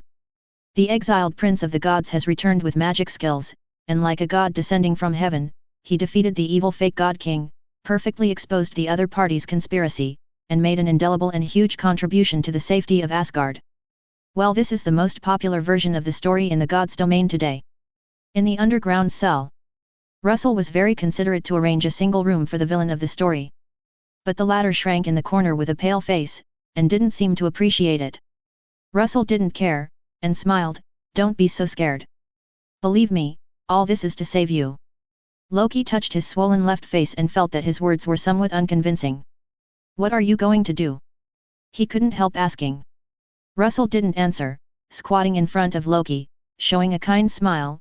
"Come on, do you want to tell me where Odin is hiding, or do you want me to go and see it myself?" As he said this, he raised his palm and shook it, full of threat. Loki didn't hesitate for a second and blurted out, "Don't hit me, I'll tell you. He's at the Green Park nursing home in New York. I don't remember the exact address, I just know it's in Brooklyn." Russell nodded, then suddenly sighed and said kindly, "Since you're so straightforward, I'll tell you something. In fact, Odin still treats you as his son." After saying that, he patted Loki's shoulder and left, leaving him alone in silence. Bifrost. Russell glanced at Skulker and said, "Have you found Thor?" The latter held the golden sword in both hands, his head full of tears. "It's almost there, don't worry. The land of fire is full of fire, I can't see clearly." After more than 10 minutes, Skulker's anxious face suddenly showed a look of surprise. "Found it. He is in a cave, and there is a monster with sparks in front of him. I don't know what it is." Russell replied indifferently, "Oh, that's Surti, the messenger of doom who brought Ragnarok in the Asgard legend." "Ah!" Skulker was so scared that he almost dropped the golden sword in his hand, and turned back with a face full of fear. "Prince Loki, is the legend true?" Russell slapped his head, and then casually said, "Don't worry, you won't die this time, quickly teleport me over." Skulker immediately showed a more terrified expression. "How can you say this as if I have died before?" But even though he was scared, he didn't dare to slow down and quickly activated the Bifrost teleport. Muspelheim. This is the Kingdom of Fire, also known as the Land of Fire. If there is a hell in the world, it can only be here. There are all kinds of fire monsters here, magma monsters that never go out, little devils that seem like demons, burning undead skeletons, sleeping fire dragons, and so on. As the king of the Kingdom of Fire, I am the most powerful one and will bring eternal doom to Asgard." As the hoarse voice sounded, the bottom of the cage where Thor was locked suddenly opened and fell down until he was caught by the chain. Thor cried out in pain and twisted his body awkwardly. Only then did he see a humanoid monster with horns on his head and a body that was burning red like coal. Finally seeing the target, he grinned and smeared honey on his little mouth. "Hey, Surti, you, ABD born from a magma head, are still alive. I thought my father had killed you 500,000 years ago." Flame Giant sneered, with sparks in his eyes, "You Asgardians are only good at talking.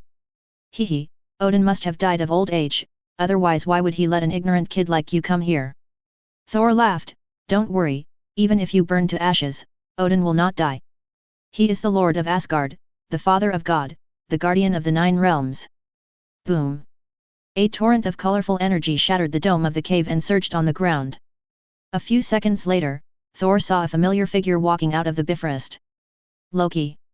You are not dead!" He widened his eyes and shouted in disbelief. Russell, holding Loki's face, hurried over, grabbed Thor's shoulder and said, "Oh no, Thor, your dad is gone." "What?"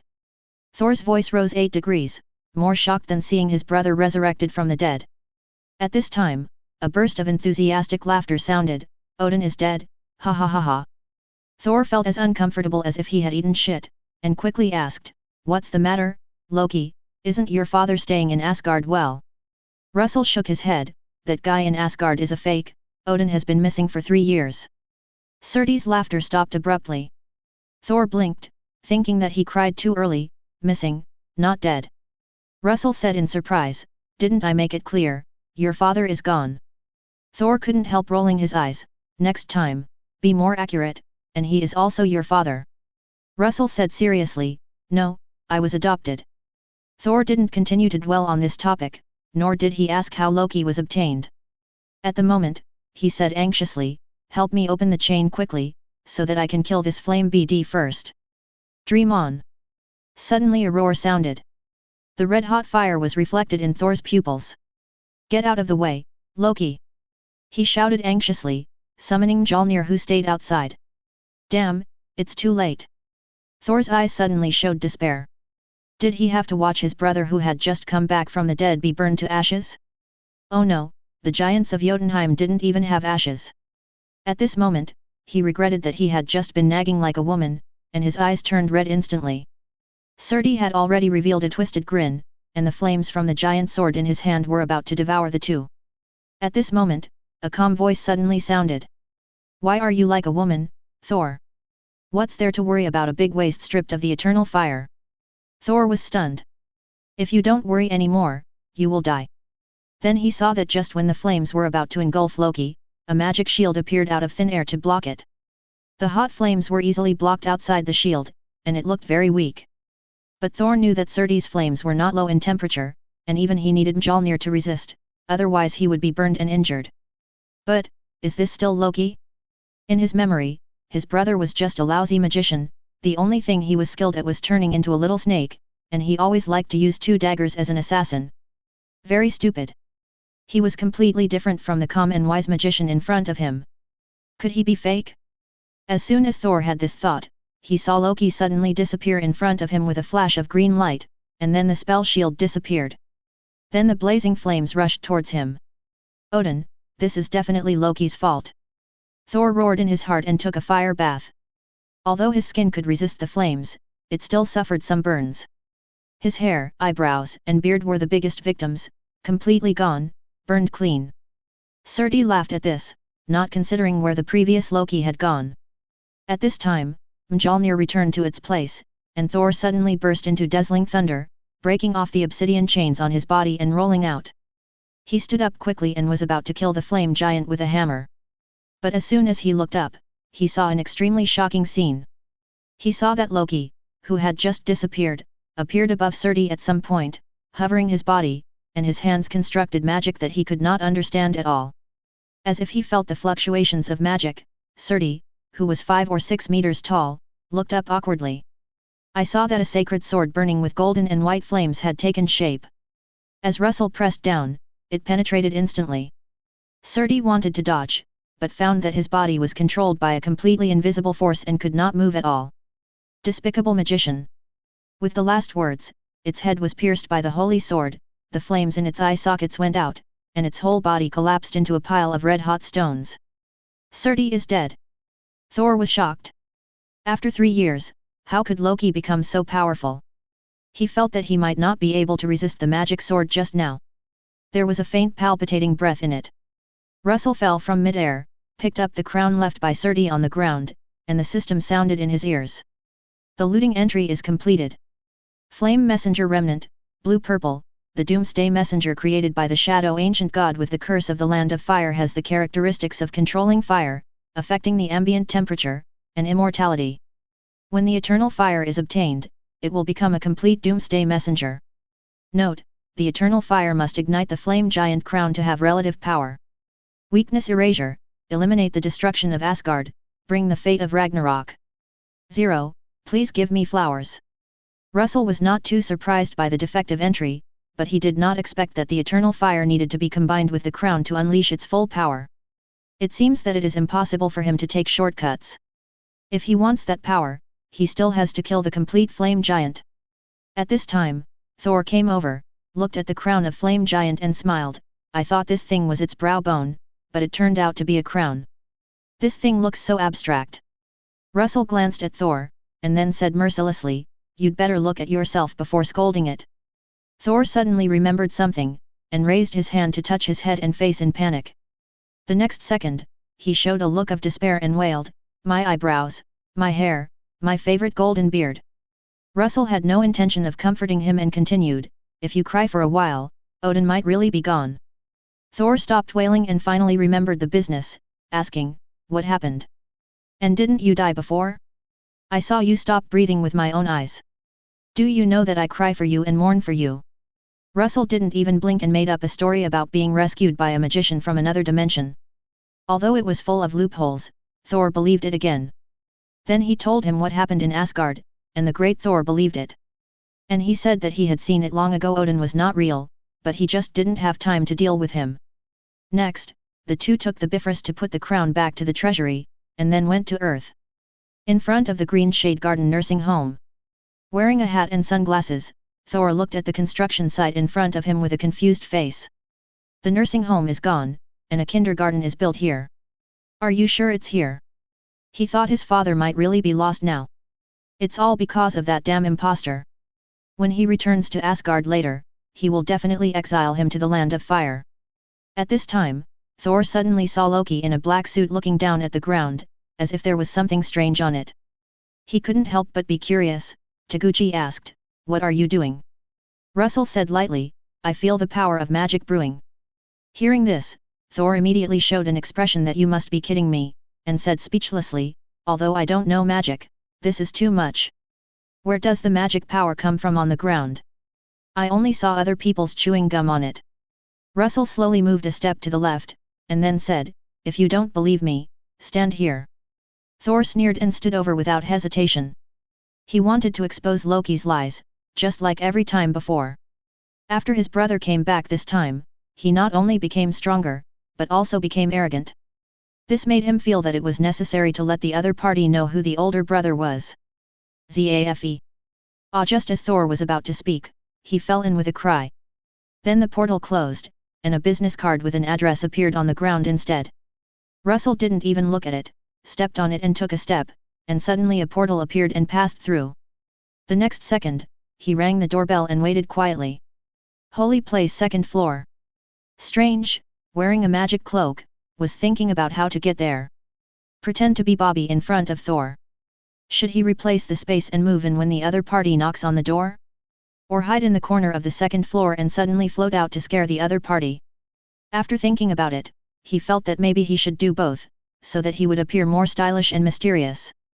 Just as he began to practice in his mind, he suddenly heard the doorbell on the 10th floor ring. Strange was a little surprised. How could there be guests visiting at this time? He cast a spell with one hand, and a mirror appeared in the air, reflecting the scene outside the holy place. I saw a man in a black suit standing quietly at the door waiting. Strange's pupils shrank suddenly, revealing a surprised and puzzled look. What's going on? Why is it Loki outside the door?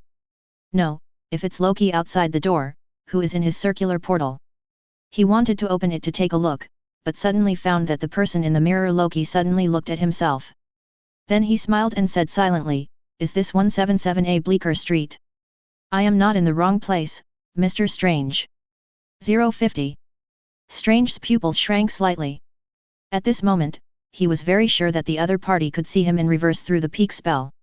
It was hard to imagine how high the other party's mental power would be and how sensitive he was to spells. Moreover, he had never dealt with Loki before. Why did this person know him?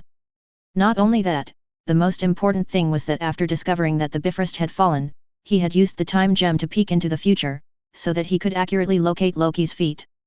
But now Thor disappeared, and it was the other party who came. Why did the future change? Strange took a deep breath. In any case, this is the holy place. Even if this Loki is weird, he has the ability to control him. In this case, why not meet him to clear up the doubts? Thinking of this, Strange directly pried the space and borrowed the energy of the holy place to replace the space position. Russell looked at the surrounding environment changing instantly and raised his eyebrows. In the movement process just now, he could clearly feel the change of space. That kind of folding, displacement, and resetting are real-world operations based on the mirror dimension. It's very difficult. But it's also very subtle. Russell felt that his understanding of space had suddenly improved, which came from the spiritual capture and touch. Then, he instinctively snapped his fingers. In front of the world window, Strange was suspended in the air, making a profound and mysterious master gesture, waiting to give Loki a surprise. Then, he saw that Loki, who had just been moved to the 2nd floor, not only didn't look at him at all, but showed an expression of sudden enlightenment on his face. Then he saw the other party suddenly raised his hand and snapped his fingers. In an instant, the familiar change fluctuations caused by the space prying appeared. Strange saw Loki's body disappear instantly. 000 He felt something in his heart, turned around and looked down through the window, and sure enough, he saw that the other party had returned to his original position. It's outrageous. Strange touched his nose, feeling that he not only failed to pretend, but also let the other party get a big harvest. He spent a long time trying to figure out the key to space shifting. As a result, he used it on Loki once, and he learned it. This wave was a huge loss. At this time, space fluctuations appeared again, and he saw Loki appear in front of him. "Good afternoon, Mr. Strange." Russell greeted politely. "Why does it feel like the host is the guest?" Strange sniffed and said calmly, "Not Mr. Strange, but King Strange. Definitely, according to custom, the Asgard people should call me Sorcerer Supreme." Russell smiled slightly and asked again, "What about the giants of Jotunheim, Dr. Strange?" Strange took a serious look, and then said solemnly, "It depends on the other party." Russell smiled, "Don't be so serious, Mr. Holmes. You should know the purpose of Thor and I coming to Earth this time." Strange was very upset when he heard 3 different names in such a short time. He did not speak, but pried the space again, and the 2 of them came to a tea room and sat on the sofa. "Drink tea." Strange shook his head and said, "No, it may be too hot for you. How about some ice cola?" Russell smiled and put the wine on the coffee table. "Don't be so polite, I like to help myself. That bottle of Chivas is very good." As he said this, he lightly touched the table with his fingertips, and suddenly a bottle of translucent brown whiskey appeared on the table, reflecting an attractive light. "Do you want to drink, Sorcerer Supreme?" Russell asked Strange while opening the wine. "That's my treasured 63-year limited edition whiskey." Strange forced himself to show a painful expression and nodded, "Drink." He called himself Sorcerer Supreme, how could he be stingy? "And the most important thing is, you all opened." Russell pretended not to see the resentment in Strange's eyes, moved 2 crystal glasses over, and poured himself a glass first. Then he poured half a glass for the other party and pushed it over. "You're welcome." Strange felt that he had been more angry in this day than in a year. This guy was like his nemesis. He drank it in one gulp, and then said with resentment, "You're welcome." Russell nodded. Strange took a deep breath and decided not to waste time. If he continued like this, he was afraid that he would not be able to help but take action. He tried to make a solemn expression and said in a low voice, "As Sorcerer Supreme, I have been monitoring people and things from other worlds, because they may be potential threats to this world." Reb. He wanted to say Loki was a threat according to the original script. But at this moment, he suddenly realized that this guy was right in front of him. Russell looked at him with a smile, and then said, "Don't beat around the bush, magician. Thor and I are here to find Odin. You don't need to test anything. I don't have any ill will towards the earth." Strange didn't refute, but just said with embarrassment, "I met Odin before. He has awakened from the spell, but chose to exile himself. His attitude is very firm and he doesn't want to be disturbed. He still respects the wishes of the God King." Then he heard Loki in front of him say, "The God King's body is almost at its limit, and he doesn't have many days left. If the God King is in Midgard, it may be a major diplomatic accident." Strange stood up immediately and said seriously, "You know, Kamartaj always respects the wishes of children for family conflicts. After all, people are always confused. I'll take you there now." Russell looked at the Sorcerer Supreme with excellent responsibility in front of him with great appreciation, and then said, "Don't worry, you still have to return Thor to me." "Oh." Strange then remembered that there was a big fool, and quickly ignited a spark portal. The next second, a scream of falling from far to near was heard from inside. A big man fell to the ground with a bang from the portal. Russell took a look, turned his head and asked, "Do you need Asgard to compensate for the floor tiles?" Strange looked at the broken Italian Edimax floor tiles with heartache, and then shook his head. At this time, Thor got up from the ground, patted the broken tiles on his body, looked at Loki with a shocked face and said, "Brother, you guessed it right, there is really magic on that piece of ground. Is it right?" Russell smiled. Strange immediately understood that Loki had sensed the magic in advance and asked Thor to change his position, so it was this big fool who fell in. But this kind of magic ability, is this really Loki? He glanced at it, but unfortunately, unless magic is used, it is impossible to tell with the naked eye. Strange does not intend to participate in Asgard's internal affairs. Whether it is true or false has nothing to do with the earth, it is better to send it away quickly. If Odin is on the earth, he, the supreme law, will have a great responsibility. By the way, can I borrow a hair? He looked at Thor and said, "The spell to locate Odin requires a part of the blood-related person, and the hair will do." However, after Strange finished speaking, he saw the big man in front of him with a hat and sunglasses lowered his head, showing a shy look. He looked at Loki in confusion. Russell shrugged and said, "This will probably be difficult, unless you have a spell to grow hair." Thor immediately looked over with an expectant look. Strange then noticed that Thor not only had a hair under his hat, but also had no eyebrows behind his exaggerated toed mirror. It looked like he had been burned by fire, and the baldness was very funny. He didn't dare to look at the other party's pitiful and expectant eyes, and looked at Loki and asked, "If it doesn't work, just cut your nails, although the effect will be a little worse." Thor was disappointed at first, and then he reached down as usual. Thor Odin, the god of thunder, can't be looked down upon by an earth necromancer. It's just hair, why do you care where it grows? Strange was immediately shocked and shouted hurriedly, "Stop, stop, stop. I have other ways to find him." He was afraid that Thor would really take out a hair, so he quickly cast a spell and found Odin on the Norwegian beach with the power of the world window. Then he quickly opened a portal, without even saying goodbye, and took the initiative to send the two away. "This necromancer is really rude, Asgard will not treat guests like this," Thor said to Loki, his tone full of disgust. Russell nodded, "You are right. But now is not the time to discuss this." Thor felt something and turned to look. Under the gloomy sky, an old man who looked very ordinary faced the sea, motionless. Thor murmured and walked over. Russell thought about it and followed. He wanted to see if Odin could recognize his disguise, and it would be okay even if he was exposed. This old god king has reached his limit and is not a threat to him. As for killing him to get the entry at this time, Russell never had this idea from the beginning. When the two came behind Odin, they heard him sigh, "Look at this place, how beautiful. That kind of tranquility is something Asgard has never had, and the soul is free here." Thor felt something was wrong. In his memory, the god king would never express such emotion, just like an old human being. He took a step forward and shouted again. Odin nodded and turned to look. Wow! The old man's emotions that had been brewing before were all broken at this moment, and he looked at his bald eldest son in shock. "This, Thor, have you changed your style?" Odin looked up and down and felt that he still couldn't accept the new trend.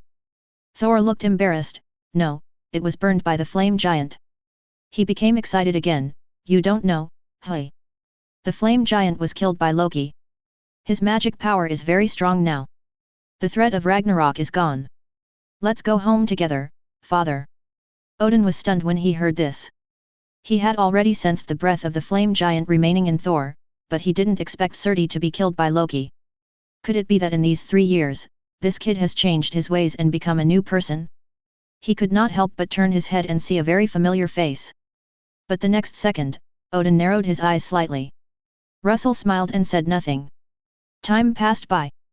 Thor suddenly felt that the atmosphere seemed wrong, but he couldn't tell why. At this time, Odin suddenly said, "In fact, the auras of the Aesir and the giants of Jotunheim are very easy to distinguish." Aura. Russell had never considered this, but the giants of Jotunheim entry would affect Extremis, so he still wouldn't consider it. "I can only say that he is worthy of being the king of gods.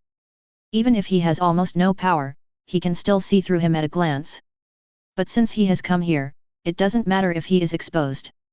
However, the next second, he saw Odin showing a strange expression, patting his shoulder and saying, "The view of the world tree is beautiful, right?" Russell was really surprised at this time.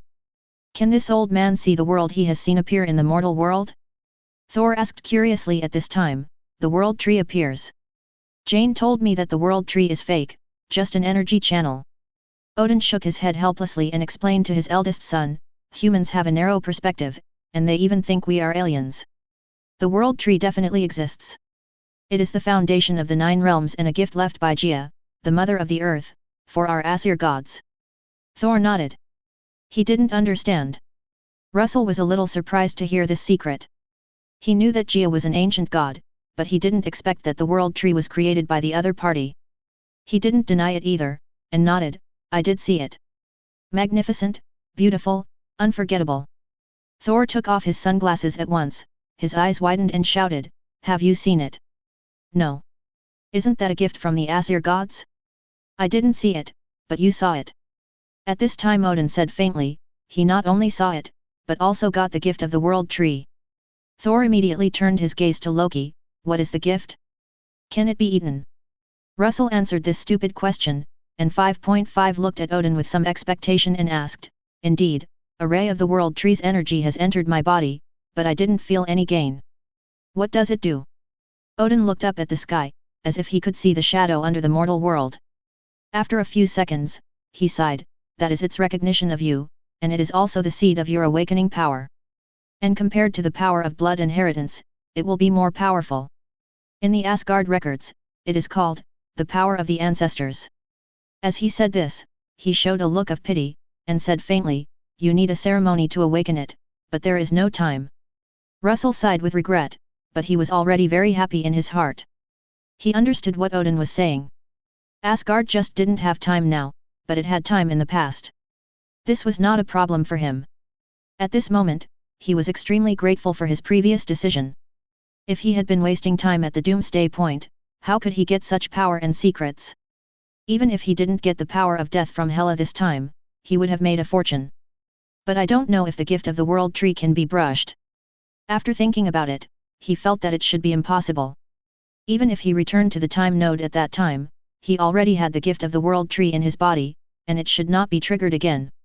Thor felt much better in his heart, so he patted Loki's shoulder to comfort him, and smiled and comforted him, don't be sad, brother, you at least know what the world tree looks like and how beautiful it is.